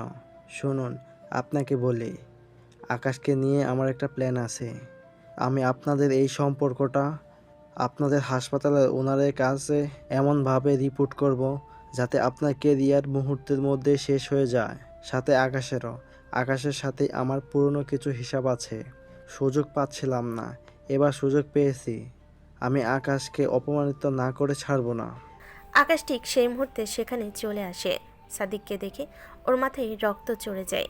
সাদিক ওর বন্ধু ছিল, কিন্তু এখন সম্পর্ক নেই। তারা দুজনেই বড়লোকের ছেলে, দুজনেই সমাজে স্ট্যাটাস আছে, কিন্তু বহু আগে তাদের মধ্যে দ্বন্দ্ব হয়, আর সাদিক এখন সেটার প্রতিশোধ নিতে ঘুরছে। আকাশ মনে মনে ভাবে নদীর সামনে বেশি রিয়াক্ট করলে সে ভয় পাবে, তাই সে শান্ত থাকার চেষ্টা করে, কিন্তু রাগ কন্ট্রোললেস করতে পারে না। দেখ সাদিক, তোর যত সমস্যা সেটা আমার সঙ্গে। নদীর সাথে আর একটি বাজে কথা বললে তোর জিভ টেনে বের করে দেব। কি করবি? মারবি? আর ম্যাম, আপনি এই ফাজিল ছেলেটার সঙ্গে সম্পর্কে জড়ালেন? বলে দিচ্ছি আপনাকে, এই ছেলের সঙ্গে জীবন কাটাতে আপনার কষ্ট হবে ম্যাডাম। আকাশ আর নিজেকে সামলাতে পারে না, সে এগিয়ে গিয়ে সাদিকের গলা ধরে ফেলে। নদীর সামনে তাদের হাতাহাতি শুরু হয়। হাসপাতালের সামনে আকাশ আর সাদিকের মধ্যে জোর মারামারি শুরু হয়। নদী ভয় পেয়ে যায়। সেই সময় সাদিক কাউকে ফোন করে। ঠিক তখনই সাদিকের বন্ধু গুন্ডা সেলিম সেখানে প্রবেশ করে। সেলিম এসে আকাশকে মারতে উদ্যত হয়। নদী এগিয়ে আসে এবং সেলিমকে থামায়। সাহস থাকলে আমাকে মেরে তারপর ওকে ধরো। হাসপাতালের সামনে এসব কি হচ্ছে? তোমরা কি জানো এই ছেলেটা আমার জীবনের সব কিছু, আমার হবু বর? নদীর এই সাহসিকতা আকাশকে অবাক করে দেয়। সে বুঝতে পারে নদী হয়তো ভয় পায়, কিন্তু সে তার ভালোবাসার জন্য লড়তেও জানে। সে আকাশকে খুব ভালোবাসে। আকাশ সাহস পায়, সে সাদিককে ধাক্কা দিয়ে বলে, সাদিক, তুই আমার ভালোবাসার ধারে কাছেও আসতে পারবি না। যা, তোর গুন্ডা বন্ধুকে নিয়ে এখান থেকে চলে যা। তোর শত্রুতা আমার সাথে, লজ্জা থাকলে মেয়ে মানুষের সাথে পুরুষগিরি দেখাতে আসবি না। সাদিক ও সেলিম অপমানিত হয়ে চলে যায়। আকাশ হাঁপাতে হাঁপাতে নদীর দিকে তাকায়। নদী আকাশের জামা ধরে কান্না করতে থাকে। তুমি কেন মারামারি করতে গেলে? যদি তোমার কিছু হয়ে যেত? আমার কিছু হবে না নদী, তুমি আমার সঙ্গে থাকলে আমার কিছু হবে না। তুমি তো আমার সবচেয়ে বড় রক্ষা কবচ, আমার সিনিয়র নার্স বউ। তুমি ভয় পেও না, তুমি আমার জীবনের একমাত্র ভালোবাসা আর আমার সিনিয়র বউ। নদী আর আকাশের মধ্যে যে খানিক দূরত্ব ছিল, এখন দুজনেই বুঝতে পারল কিছু হয়ে গেলে তারা কেউ কাউকে ছাড়া থাকতে পারবে না। এতে তাদের সম্পর্কটা আরও মজবুত হলো। নদীর ভয় কেটে গেল। সে বুঝতে পারল আকাশ শুধু ভালোবাসতেই জানে না, ভালোবাসার জন্য লড়তেও জানে। এই ঘটনা যেন তাদের দুজনের বন্ধনকে আরও দৃঢ় করল। তারা দুজনকে জড়িয়ে ধরে প্রতিজ্ঞা করল সব বাধা অতিক্রম করে তারা এক হবে। নদী মুচকি হাসে। এদিকে হাসপাতালের সামনে সাদিকের সঙ্গে আকাশের মারামারি ঘটনাটি ডক্টর রহমানের কানে পৌঁছালো, এমনকি হাসপাতাল সহ আশেপাশের এলাকায় ছড়ালো। তিনি ভীষণ রেগে গেলেন, কিন্তু নদীর সাহসিকতার কথা শুনে কিছুটা অবাকও হলেন। তিনি নদীকে শেষবারের মতো ডেকে পাঠালেন। ডক্টর রহমানের চেম্বারে বসে আছে নদী। তিনি টেবিলের ওপর হাত রেখে ঠান্ডা গলায় বললেন, নদী, আমি তোমাকে সম্মান করি, তুমি এই হাসপাতালের সেরা নার্স, কিন্তু তোমরা যে নোংরামি শুরু করেছো তা বন্ধ হওয়ার দরকার। তুমি দেখেছো তোমাদের সম্পর্ক শুরু না হতেই মারামারি পর্যন্ত হয়ে গেছে। হাসপাতালের মান সম্মান বলে কিছু রইল না আর। স্যার, প্রেম কখনো নোংরামি নয়। আর আকাশ আমার জন্য লড়েছে, ওকে ছেলেগুলোই উস্কিয়ে দিয়েছে। তাছাড়া আমাকেও টিস করেছে ওরা, তাই আকাশ লড়েছে। ও কি জানে ওর এই লড়াইয়ের ফল কি হবে? হাসপাতালের সামনে এমন পরিবেশ, তোমরা কি বাচ্চা হয়ে গেছো দুজনে? ও না হয় ছোট, তুমি তো বড়, তুমি তো অ্যাটলিস্ট দায়িত্বশীল থাকবে। আমি তোমাদের দুজনকেই বরখাস্ত করতে পারি। যাই হোক, আমি তোমাদের একটা সুযোগ দিচ্ছি। কি সুযোগ স্যার? আকাশকে আমি বরখাস্ত করব না, তবে ওকে সাজা পেতে হবে। এখনই এই হাসপাতাল ছেড়ে এখান থেকে বহু দূরে আমার গ্রামের স্বাস্থ্যকেন্দ্রে 6 মাসের জন্য বদলি হতে হবে। সেখানে সে প্রমাণ করবে যে সে শুধু দুষ্টু ছেলেই নয়, একজন দায়িত্বশীল ডাক্তারও বটে। যদি ও এই 6 মাস সফলভাবে কাটিয়ে আসে, তবে আমি তোমাদের সম্পর্কে আর কিছুই বলবো না এবং কোনো বাধাদানও করবো না, আর তুমি নিশ্চিন্তে তোমার চাকরি করে যেতে পারবে। নদীর চোখে মুখে মুহূর্তেই হতাশা নেমে আসে। 6 মাস দূরে থাকতে হবে, এটা কোনো কথা? এই শর্ত ছিল তাদের ভালোবাসার প্রতি এক চরম পরীক্ষা। নদী কাঁপা কণ্ঠে বলে, স্যার, 6 মাস অনেক লম্বা সময়। প্রেম যদি সত্যি হয় তবে 6 মাস কোনো বিষয় না। এই শর্ত তোমরা মেনে নাও, নতুবা এখনই তোমাদের সম্পর্ক ছিন্ন করো। অ্যাটলিস্ট আমার হাসপাতালে থাকতে চাইলে বা ক্যারিয়ার করতে চাইলে, আর যদি এখানে না থাকতে চাও তবে বাইরে গিয়ে সারাদিন দুইজন মিলে যা খুশি করো, আমার সমস্যা নাই। কি হয়েছে সিনিয়র বউ, এতে ঘাবড়ানোর কি আছে? ডক্টর রহমান শর্ত রেখেছেন, ভালোই তো হলো। আমার ফাইজলামি আর তোমার সহ্য করতে হবে না। হা হা হা। আকাশ, তুমি মজা করছো? 6 মাস তুমি একটা প্রত্যন্ত গ্রামে একা থাকবে? কিভাবে থাকবে? আর আমি তোমাকে ছাড়া কিভাবে থাকবো? আকাশ নদীকে জড়িয়ে ধরে শান্ত কণ্ঠে বলে, তুমি ভয় পাচ্ছ কেন? তোমাকে ভালোবাসার পরীক্ষা দিতে আমার কোনো আপত্তি নেই। 6 মাস, এটা তো চোখের পলকে কেটে যাবে। কিন্তু আমি জানি তোমার মতো শহরে থাকা ছেলে গ্রামে মানিয়ে নিতে পারবে না। নদী কান্না করতে থাকে। আকাশ নদীর কপালে আলতো করে চুমুকি বলে, মানিয়ে নেব নদী। তুমি শুধু প্রতিদিন আমার জন্য একটি করে ভয়েস পাঠাবে, সেখানে থাকবে তোমার সারাদিনের গল্প আর তোমার সেই কড়া শাসনের কণ্ঠস্বর। আমি তোমার কণ্ঠ শুনেই সব কঠিন পথ পেরিয়ে আসব। নদী চোখ মুছে হেসে ফেলে। এই পাগল ছেলের কথা শুনে সে মন খারাপ করে থাকতে পারে না। আকাশের গলায় 2 হাত দিয়ে তাকে কাছে টেনে নেয়। ঠিক আছে, কিন্তু সেখানে গিয়ে আবার অন্য কারোর সাথে ফাজলামি করবে না বলে দিলাম। এসব শুধু আমার জন্য, মনে থাকবে? হা হা, ঠিক আছে আমার মহারানী। দুষ্টুমি দূরেও ফিরে তাকাবো না, কেবল অফিস করব। নদী আকাশকে জড়িয়ে ধরে, তারপর ঠোঁটে চুমু খায়। নদী শিউরে ওঠে, কাঁপতে থাকে, চোখ দুটি বন্ধ করে ফেলে। অদ্ভুত অনুভূতি হচ্ছে। আকাশ দুষ্ট হাসি দেয়, আস্তে করে নদীর ওড়নাটা সরায়, পাশে রাখা নদীর হাতগুলো চেপে ধরে, তারপর নদীকে খাটে বসিয়ে গালে চুমু দিতে গেলেই নদী চোখ খুলে বলে, কি করছো? থামো, এখন এসব নয়, আগে বিয়েটা হোক। তোমার সিনিয়র নার্স বউ হয়ে নেই? তাতে কি, আমি তো তোমাকে মনে মনে সিনিয়র বউই মানি। জি না, এখনো বউ হইনি। শুধু মনে মনে মানলেই হবে না, আসল বউ হতে হবে। আর 6 মাস আগে জঙ্গল থেকে কাটিয়ে আসেন স্যার, তারপর। এখন যান, অনেক রাত হয়েছে। কেউ দেখবে। কাল দেখা হবে। আকাশ হাসতে হাসতে চলে যায়। নদী মুচকি হেসে খাটে শুয়ে পড়ে। সারাদিনের ক্লান্তিতে চোখ বুঝতেই ঘুমের রাজ্যে চলে যায়। পরের দিন সকালে আকাশ চলে যাবে। তার বাবা মা মিনি, শুভ্রা এবং নদী সবাই এয়ারপোর্টে জড়ো হয়েছে। বিদায়ের মুহূর্তে সবার চোখে জল এসে পড়ে। আকাশ তার বাবা মায়ের কাছ থেকে বিদায় নিতে যায়। মালিনী চৌধুরী ছেলেকে জড়িয়ে ধরেন। বাবা, মন খারাপ করিস না। আমি জানি 6 মাস পর তুই জিতে এসে তোর সিনিয়র বউকে বিয়ে করে নিয়ে বাড়ি ফিরবি। তুই পারবি। যাই হোক, বৌমাকে প্রতিদিন ফোন করবি কিন্তু।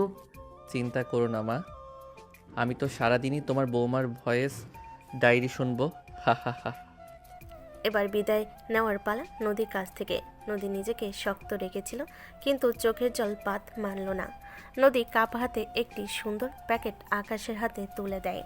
এই নাও, এটা তোমার জন্য। আর হ্যাঁ, সাবধানে থাকবে, কোনো ফাজলামো করবে না সেখানে। আকাশ প্যাকেটটা ব্যাগে রেখে নদীর চোখের জল মুছে বলে, ম্যাডাম আপনি কেঁদে ফেললেন? নদী আরও জোরে কাঁদতে থাকলো। আকাশ আর সহ্য করতে পারল না। হঠাৎ করে আকাশ নদীর হাত ধরে সবার সামনে হাঁটু গেড়ে বসে নতজানু হয়ে আবেগপ্রবণ কণ্ঠে বলে ওঠে, শোনো নদী, তুমি কেঁদো না। আমি আজ তোমাকে প্রতিশ্রুতি দিচ্ছি, এই 6 মাস আমি তোমার ভালোবাসার শক্তি নিয়ে কাটাবো। এই চ্যালেঞ্জ আমার জন্য তোমার কাছে আসার প্রথম ধাপ। আমি ফিরবো, আর ফিরেই তোমাকে বিয়ে করব। নদী আর কিছু বলতে পারে না। সে শুধু আকাশের দিকে তাকিয়ে মাথা নেড়ে সায় দেয়। আকাশ চলে যায়। নদী দাঁড়িয়ে থাকে, হাতে শুভ্রর দেওয়া টিস্যু। সে নীরবে চোখ মুছে। এরপর দিন কাটতে লাগলো। 6 মাস কেটে গেল দ্রুত। নদীর রাতগুলো কাটলো আকাশে পাঠানো টেক্সট আর তার ভয় শুনতে শুনতে। আকাশেরও তাই। এই 6 মাসে আকাশ কঠিন পরিশ্রম করে গ্রামে সুনাম অর্জন করে এবং ডক্টর রহমানের কাছে তার সফলতার রিপোর্ট পৌঁছায়। আজ হাসপাতালে ডক্টর রহমানের চেম্বারে বসে ডক্টর রহমান রিপোর্টটি দেখছেন। তার মুখে হাসি। আকাশ ফিরে এসেছে। নদী এবং আকাশ দুজনেই চেম্বারে উপস্থিত। ডক্টর রহমান নদীর দিকে তাকিয়ে বলে, নদী, আমার কাছে তোমার হবু স্বামীর পারফরমেন্স রিপোর্ট এসে পৌঁছেছে। এই 6 মাস সে সত্যি একজন দায়িত্বশীল ডাক্তার হিসেবে প্রমাণ করেছে। আমি খুবই খুশি। আমি খুশি হয়েছি। আকাশ, তুমি আমার শর্ত পূরণ করেছো। এবার আমার পালা। আমি অনুমতি দিলাম তোমাদের এই হাসপাতালে ক্যারিয়ার হবে। আমি আর তোমাদের বাধা দেব না, কারণ তোমরা পারবে। আকাশ করে দেখিয়েছে। তোমরা বিয়ের জন্য প্রস্তুত হতে পারো এবার। আকাশ আনন্দে লাফিয়ে ওঠে। সে নদীর দিকে তাকিয়ে বিজয়ীর হাসি হাসে। আনন্দে ডক্টর রহমানের হাত ধরে বলে, থ্যাংক ইউ স্যার। আপনার এই শর্ত আমাদের ভালোবাসাকে আরও মজবুত করেছে। নদী আনন্দে ডক্টর রহমানকে সালাম করে। রহমান স্যার মুচকি হাসেন। স্যার, আপনাকে অনেক ধন্যবাদ, আমি কৃতজ্ঞ। আকাশ, নদী, মিমি আর শুভ্রা সবাই একসঙ্গে নদীদের বাড়িতে যায়। সেখানে আকাশের বাবা মা তাদের জন্য পার্টির ব্যবস্থা করেছিল। সব কিছু ঠিকঠাক হওয়ার খুশিতে আকাশের বাবা নদীকে জড়িয়ে ধরে। বাহ, আমার হবু বৌমা, তুমি জানো না আমি কত খুশি। এবার তুমি আমার ছেলেটাকে সামলে রেখো, আর আমি তোমাদের বিয়ের সকল ব্যবস্থা করছি। মা, আমি চাই এবার তোমার জীবনের সব কঠোরতা কেটে যাক। আমাদের বাড়িতে এসে তুমি শুধু হাসি আর আনন্দে থাকো। আকাশ এবং নদীর বিয়ে ঠিক হলো। তাদের সম্পর্ক এবং সামাজিক বৈষম্য, দূরত্ব এবং পেশার চাপ সবই কেটে গেল ভালোবাসার জোরে। বিয়ের 1 সপ্তাহ আগে আকাশ আর নদী শপিংয়ে গিয়েছিল, কিন্তু আকাশের দুষ্টামি একটুও থেমে নেই। সে সারাক্ষণ শুধু সুযোগ খুঁজছে নদীর সঙ্গে ফাজলামো করার। নদী শপিং মলের বাইরে দাঁড়িয়ে বলে, আকাশ, তুমি এখনো ফাজলামো ছাড়তে পারোনি? কেন ম্যাডাম, আপনি কি ভুলে গেছেন আমি আপনার ফাজিল জুনিয়র প্রেমিক? নদী কিছু বলতে যাবে, তার আগেই আকাশ হঠাৎ হাঁটু গেড়ে বসে। হাতে একটি রিং বক্স নিয়ে বলে, শুনুন সিনিয়র বউ, আপনি এই জুনিয়র ছেলেটাকে বিয়ে করার জন্য প্রস্তুত তো? আমি আপনাকে 7 জন্ম ধরে জ্বালিয়ে মারব। নদী হেসে ওঠে, তারপর লজ্জিত হয়ে বলে, উঠে এসো, সবাই দেখছে। আকাশ উঠে দাঁড়িয়ে রিং পরিয়ে দেয়। দেখুক, আমি চাই সবাই দেখুক আমার সিনিয়র বউ কত সুন্দর। আর শোনো, বিয়ের পর কিন্তু তুমি আমার ডিউটি শিফট ঠিক করে দেবে। আমি তো বউয়ের আঁচল ধরেই বসে থাকবো। হা হা হা। নদী আকাশের হাত ধরে দুষ্টু হেসে বলে, অবশ্যই তোমার ডিউটি হবে শুধু আমাকে আদর করা আর আমার সব কথা শোনা। আকাশ আর নদী দুজনেই হাসতে থাকে। আকাশ চৌধুরী বাড়িতে বিয়ের শানে বাজছে। আকাশ ও নদী বিয়ের আয়োজন চলছে জোর কদমে। যদিও বিয়েটা হচ্ছে দুই ভিন্ন বয়সের মানুষদের, কিন্তু দুই পরিবার তাদের সমান উৎসাহী। বিশেষ করে আকাশের বাবা মা ও অনিল মালিনী চৌধুরী এই বিয়ে নিয়ে সবচেয়ে বেশি ফুর্তিতে আছেন। তাদের একমাত্র ছেলে আশা পূরণ হতে যাচ্ছে। আকাশের বাড়িতে বিয়ের আগের রাত মেহেদি অনুষ্ঠানের আয়োজন চলছে। আকাশের মা নদীকে মেহেদি পড়াতে পড়াতে বলে, আহা আমার সিনিয়র বৌমা, দেখ তোমার হাতে মেহেদির রং কত গাঢ় হয়েছে। এর মানে হলো আমার ছেলে তোমাকে পাগলের মতো ভালোবাসে। আন্টি, আপনারা কি বলছেন? আমার লজ্জা করছে তো। নদী অনেক লজ্জা পায়। আকাশের মা হেসে দেয়। আকাশ নদীর পাশে বসে মিমি ও শুভ্রাকে দেখি বলে, দেখলি তো মিমি, দেখলি শুভ্রা, আমার বউ অলরেডি সিনিয়র বৌমা হয়ে গেছে। বলেছিলাম না ও আমার হবেই, আমিও এখন জুনিয়র বর হয়ে যাব। হা হা হা হা। তোরা দুজনই পাগল। শোনো নদী, আকাশ কিন্তু এখনও একটুও বদলায়নি। রোজ তোমায় নতুন নতুন দুষ্টুমি করে বিরক্ত করবে এই ফাজিল। সাবধান। মিনি, শুভ্রা, মিমি সবাই আনন্দে মেতে ওঠে। এ সময় আকাশের বাবা অনিল চৌধুরী নদীর কাছে আসেন। বৌমা, একটা কথা জিজ্ঞেস করব?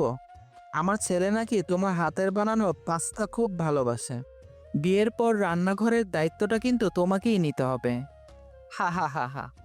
এত বছর পর বৌমা আসবে, এবার আমরাও বউয়ের হাতের রান্না খাবো। আঙ্কেল, আমি তো নার্স মানুষ, রান্নার চেয়ে রোগী দেখাই ভালো বুঝি।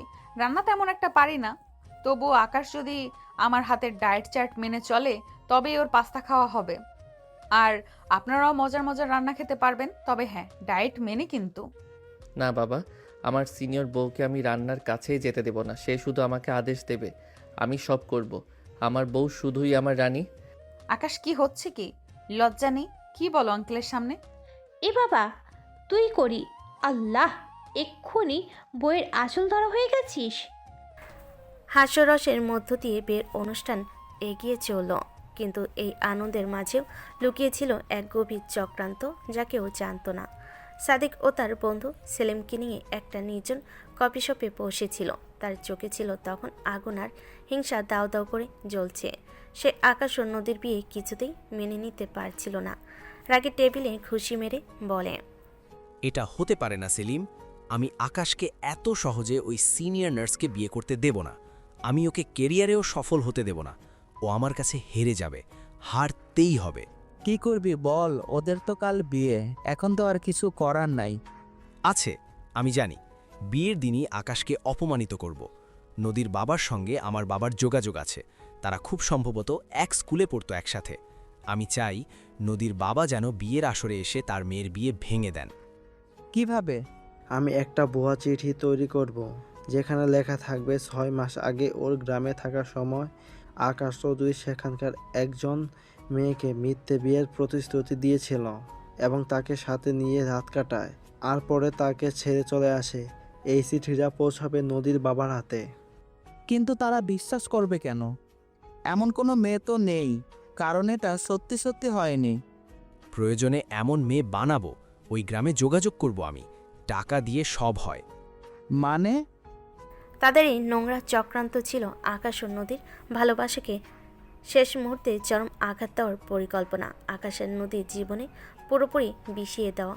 নদীর সেদিনে সেই অপমান সেলিম ভুলতে পারেনি। তার চোখে হিংস্রতার ঝিলিক ভেসে ওঠে। বিয়ের দিন জলমলে সাজে আকাশ ও নদী বসে আছে। অতিথি বিয়ের স্টেজে ভরে আছে। ঠিক এই সময় সাদিকের দেওয়া চিঠি হাতে নিয়ে নদীর বাবা, যিনি এই বিয়েতে কিছুটা অখুশি ছিলেন, তিনি বিয়ের স্টেজে প্রবেশ করেন। তিনি আসলে বেশি বড়লোকদের এমনিতেই পছন্দ করে না। নদীকে জোর করে না করে নি, তবে মনে মনে অতটাও মেনে নিতে পারেননি। নদীর বাবা রাগে কাঁপতে কাঁপতে স্টেজের দিকে এগিয়ে যান। জোরে চিৎকার করে ওঠেন এসেই, থামো, এই বিয়ে হবে না। সবাই স্তব্ধ। আকাশ, নদী এবং তাদের বাবা মা অবাক হয়ে তাকান। নদী বাবার সামনে চিঠিটা সামনে তুলে ধরে। আকাশ চৌধুরী, তুমি একজন প্রতারক, তুমি একটা মিথ্যেবাদী। তুমি 6 মাস আগে গ্রামের এক মেয়েকে মিথ্যে প্রতিশ্রুতি দিয়েছিলে, তারপর তার সাথে ছি বলতেও ঘৃণা হয়। তাহলে আমার মেয়েকে বিয়ে করার কোন অধিকার তোমার নেই? আকাশ চিঠিটা টান দিয়ে হাত থেকে নিয়ে নেয়। চিঠি দেখে সে হতবাক, বুঝতে পারে এটা সাদিকের কাজ। আঙ্কেল, এটা মিথ্যা, এটা সাজানো। মিথ্যে নয়, এই চিঠি প্রমাণ। সেই মেয়েকেও আমি এখানে আনতে পারি, কিন্তু আনবো না। এতে আমার মান সম্মান আরও নষ্ট হবে। যাই হোক, আমি আমার মেয়েকে একজন প্রতারকের হাতে তুলে দিতে পারি না। নদী সম্পূর্ণ স্তব্ধ। সে জানে আকাশ এমন কাজ করতে পারে না, কিন্তু প্রমাণ হাতে আসে সেও দ্বিধাদ্বন্দ্বে পড়ে যায়। যেন মুহূর্তে কি বলবে বুঝতে পারে না। কাপা কাপা কণ্ঠে বলে, আকাশ বলো, এটা কিন্তু সত্যি নয় তো? ঠিক সেই সময় সাদিকের মুখে দুষ্ট হাসি নিয়ে স্টেজের এক কোণে লুকিয়ে দাঁড়িয়েছিল। সে ভাবছিল তার চক্রান্ত সফল হয়েছে, কিন্তু সে জানতো না আকাশ ও নদীর বন্ধুরা চরম চালাক নয়। মিমি দ্রুত এগিয়ে আসে, তার হাতে একটি ফোন। সে জোরে চিৎকার করে বলে, থামুন আঙ্কেল, এই প্রমাণ মিথ্যা, এই চিঠি সাজানো। সাদিক মিমিকে দেখে হতবাক হয়ে যায়। সে ভালোই বোঝা যায় সে যেন লুকিয়ে বিয়েতে এসেছে। আড়াল থেকে বেরিয়ে পড়ে সে। সবাই অবাক হয়ে যায়। তার দিকে তাকিয়ে আকাশ তেড়ে যায়। তুই এখানে? মিমি, কি বলছিস তুই? এইসব মিথ্যে না। আমিও জানি আকাশ যে এসব করেছে। আমার লোকেরা খবর দিয়েছিল। শয়তান, তার আগে বল তুই এখানে কেন? না মানে আমি জানতাম সাদিক এমন কিছু করার চেষ্টা করবে। গতকালই আমি একটু আভাস পেয়েছি। তুই জানতি সব, তবে বলিসনি কেন? অনেক দিন পর তোর মুখে হাসি ফুটেছে, সেটা নষ্ট হতে দিইনি। আমি নিজে তার সব ঠিক করার চেষ্টা করেছিলাম।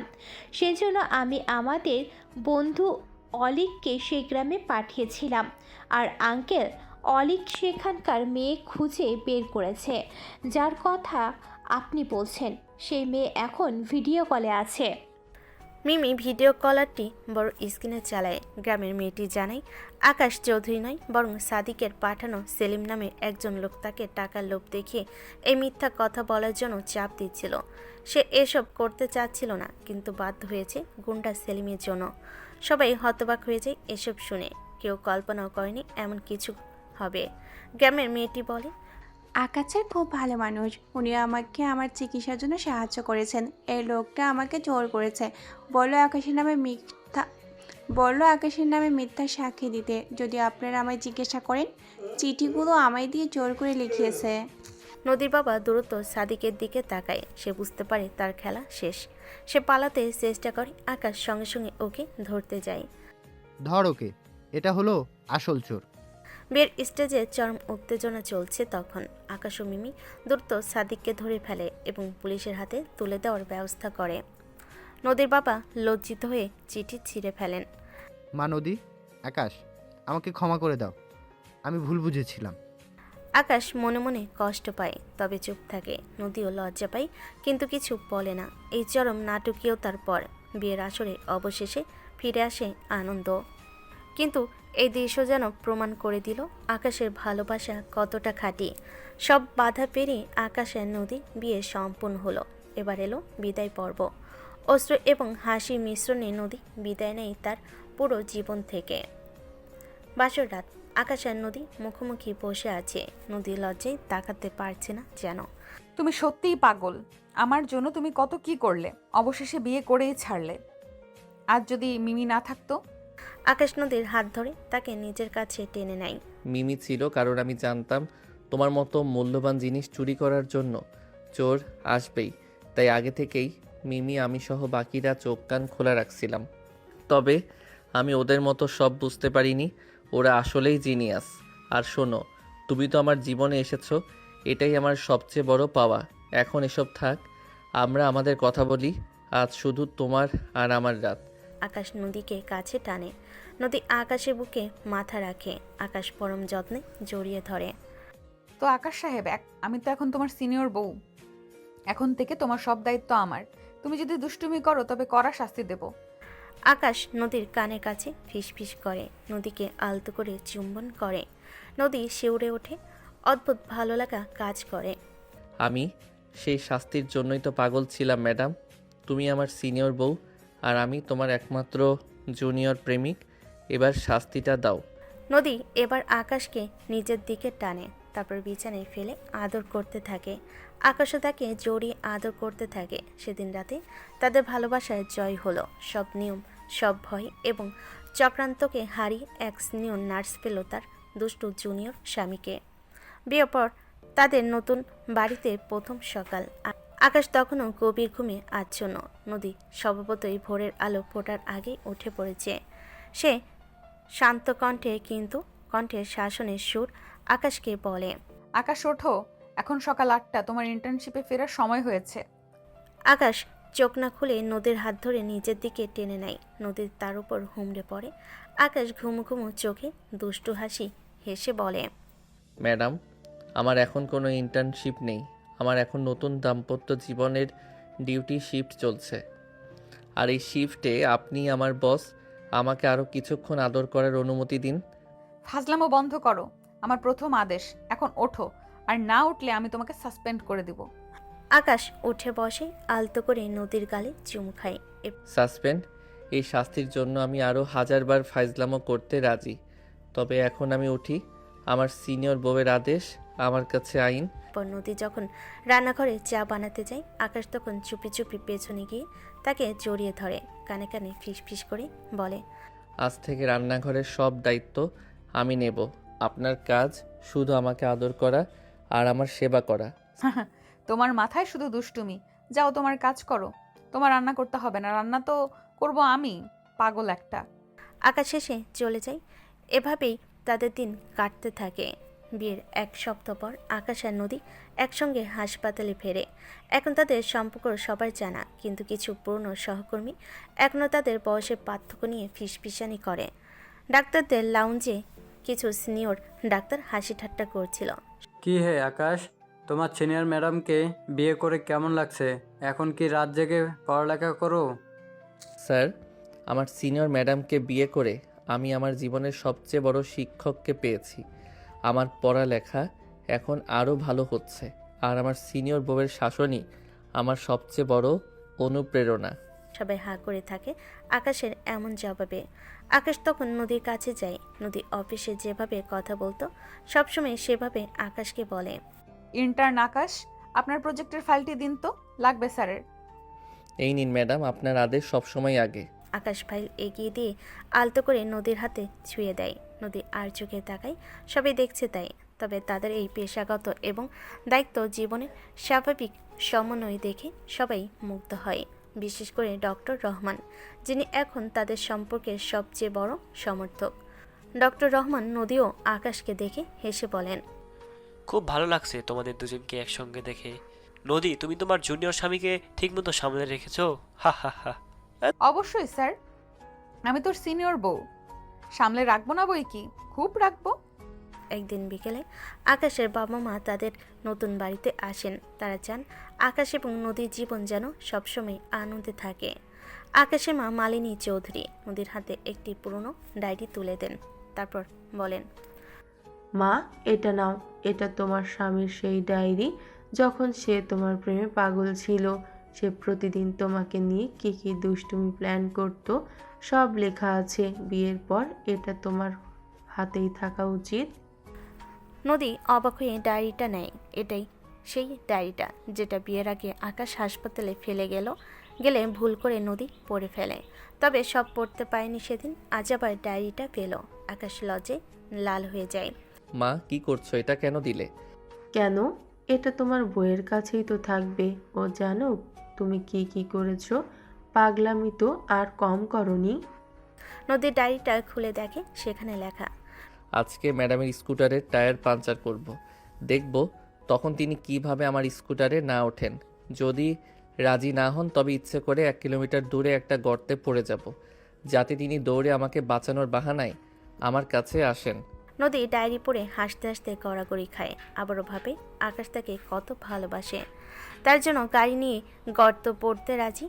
সে আকাশের দিকে তাকিয়ে দুষ্টু হেসে বলে, দুষ্টু ছেলে, তাই তুমি সেদিন ইচ্ছে করে টায়ার ফ্ল্যাট করেছিলে, এবার তোমার শাস্তি হবে। শাস্তি দিন ম্যাডাম, আমি আপনার কাছে শাস্তি পেতেও রাজি, তবে সেই শাস্তি যেন রোমান্টিক হয়। নদী হাসতে থাকে। এভাবেই তাদের হাসি খুশি দিন কাটছিল। একদিন সকালে তাদের বাড়িতে সাদিকের কাছ থেকে একটি চিঠি আসে। আকাশ প্রথমত চিঠিটা খুলতে দ্বিধা করে। নদী আকাশকে সাহস দিয়ে বলে, খোলো আকাশ, পড়ো কি লেখা। আকাশ চিঠি খোলে। সাদিক সেখানে তার সব অপরাধের জন্য ক্ষমা চেয়েছে। সে লিখেছে, আকাশ আর নদীর ভালোবাসা দেখে সে বুঝতে পেরেছে টাকা নয়, ভালোবাসাই আসল শক্তি। আকাশ চিঠিটি নদীর হাতে দেয়। নদী শান্তভাবে পড়ে। নদী আকাশের হাত ধরে বলে, দেখো, তোমার ভালোবাসা সবাইকে বদলে দিয়েছে। সাদিকের মতো ছেলে পর্যন্ত ক্ষমা চাচ্ছে। তুমি আছো বলেই সব কিছু সম্ভব হয়েছে নদী। তুমি তো আমার জীবনের সবচেয়ে বড় পরিবর্তন, আমার সব। এরপর দিন কাটে। তাদের দাম্পত্য জীবনে একটি বছর পূর্ণ হতে চলেছে। আকাশ এখন আর ইন্টার্ন নয়, একজন সফল রেসিডেন্ট ডাক্তার। নদী এখন আকাশের সবচেয়ে বড় সমর্থক এবং পরামর্শদাতা। সন্ধ্যাবেলা তাদের ফ্ল্যাটের সাথে দুজন বসে। তুমি এখন রেসিডেন্ট ডাক্তার, আমাকে তুমি এখনো ম্যাডাম বলো কেন? কারণ তুমি আমার ম্যাডাম। তুমি আমাকে শুধু ডাক্তারি শেখাওনি, জীবনও শিখিয়েছো। তুমি আমার সব সময়ের বস। তাহলে তোমার আজকের ডিউটি কি? আজকের ডিউটি আমার সিনিয়র বউকে খুশি করা। আকাশ এরপর পকেট থেকে একটি চাবি রিং বের করে। তাতে লেখা সিনিয়র বউ এবং জুনিয়র জামাই। নদী আনন্দে আবেগপ্রবণ হয়ে বলে, এটা কি? এটা আমাদের নতুন বাইকের চাবি। এখন থেকে আমরা প্রতিদিন সন্ধ্যায় একসঙ্গে ঘুরে বেড়াবো। নদী আনন্দে আকাশের বুকে মাথা রেখে তাকে শক্ত করে জড়িয়ে ধরে। আমি তোমাকে খুব ভালোবাসি আকাশ, তুমি আমার জীবনের সেরা সিদ্ধান্ত। আমি খুব ভাগ্যবতী। আর আমি তোমাকে আমার সিনিয়র বউ হিসেবে পেয়েছি। তুমি শুধু আমার বউ নও, তুমি আমার জীবনের সবচেয়ে বড় জয়। তাই আমিও ভাগ্যবান। দুজনেই হেসে ওঠে। তাদের প্রেমের গল্প প্রমাণ করলো ভালোবাসা কোনো নিয়ম, বয়স বা স্ট্যাটাস মানে না। তাদের জুনিয়র সিনিয়র সম্পর্ক ছিল হাস্য, রহস্য, দুষ্টামি আর নিঃস্বার্থ ত্যাগের এক সুন্দর গাথা। তাদের নতুন জীবন শুরু হলো এক অফুরন্ত হাসি আর ভালোবাসার প্রতিজ্ঞায়। তো দর্শক, আজকের গল্পটির থেকে এখানেই বিদায় নিচ্ছি। আর অপেক্ষা করুন পরবর্তী গল্পের জন্য। সেই পর্যন্ত ভালো থাকবেন এবং লাইক, কমেন্ট, শেয়ার করে আমাদের সাথেই থাকুন। আর নতুনরা কিন্তু সাবস্ক্রাইব করতে ভুলবেন না। আল্লাহ হাফেজ।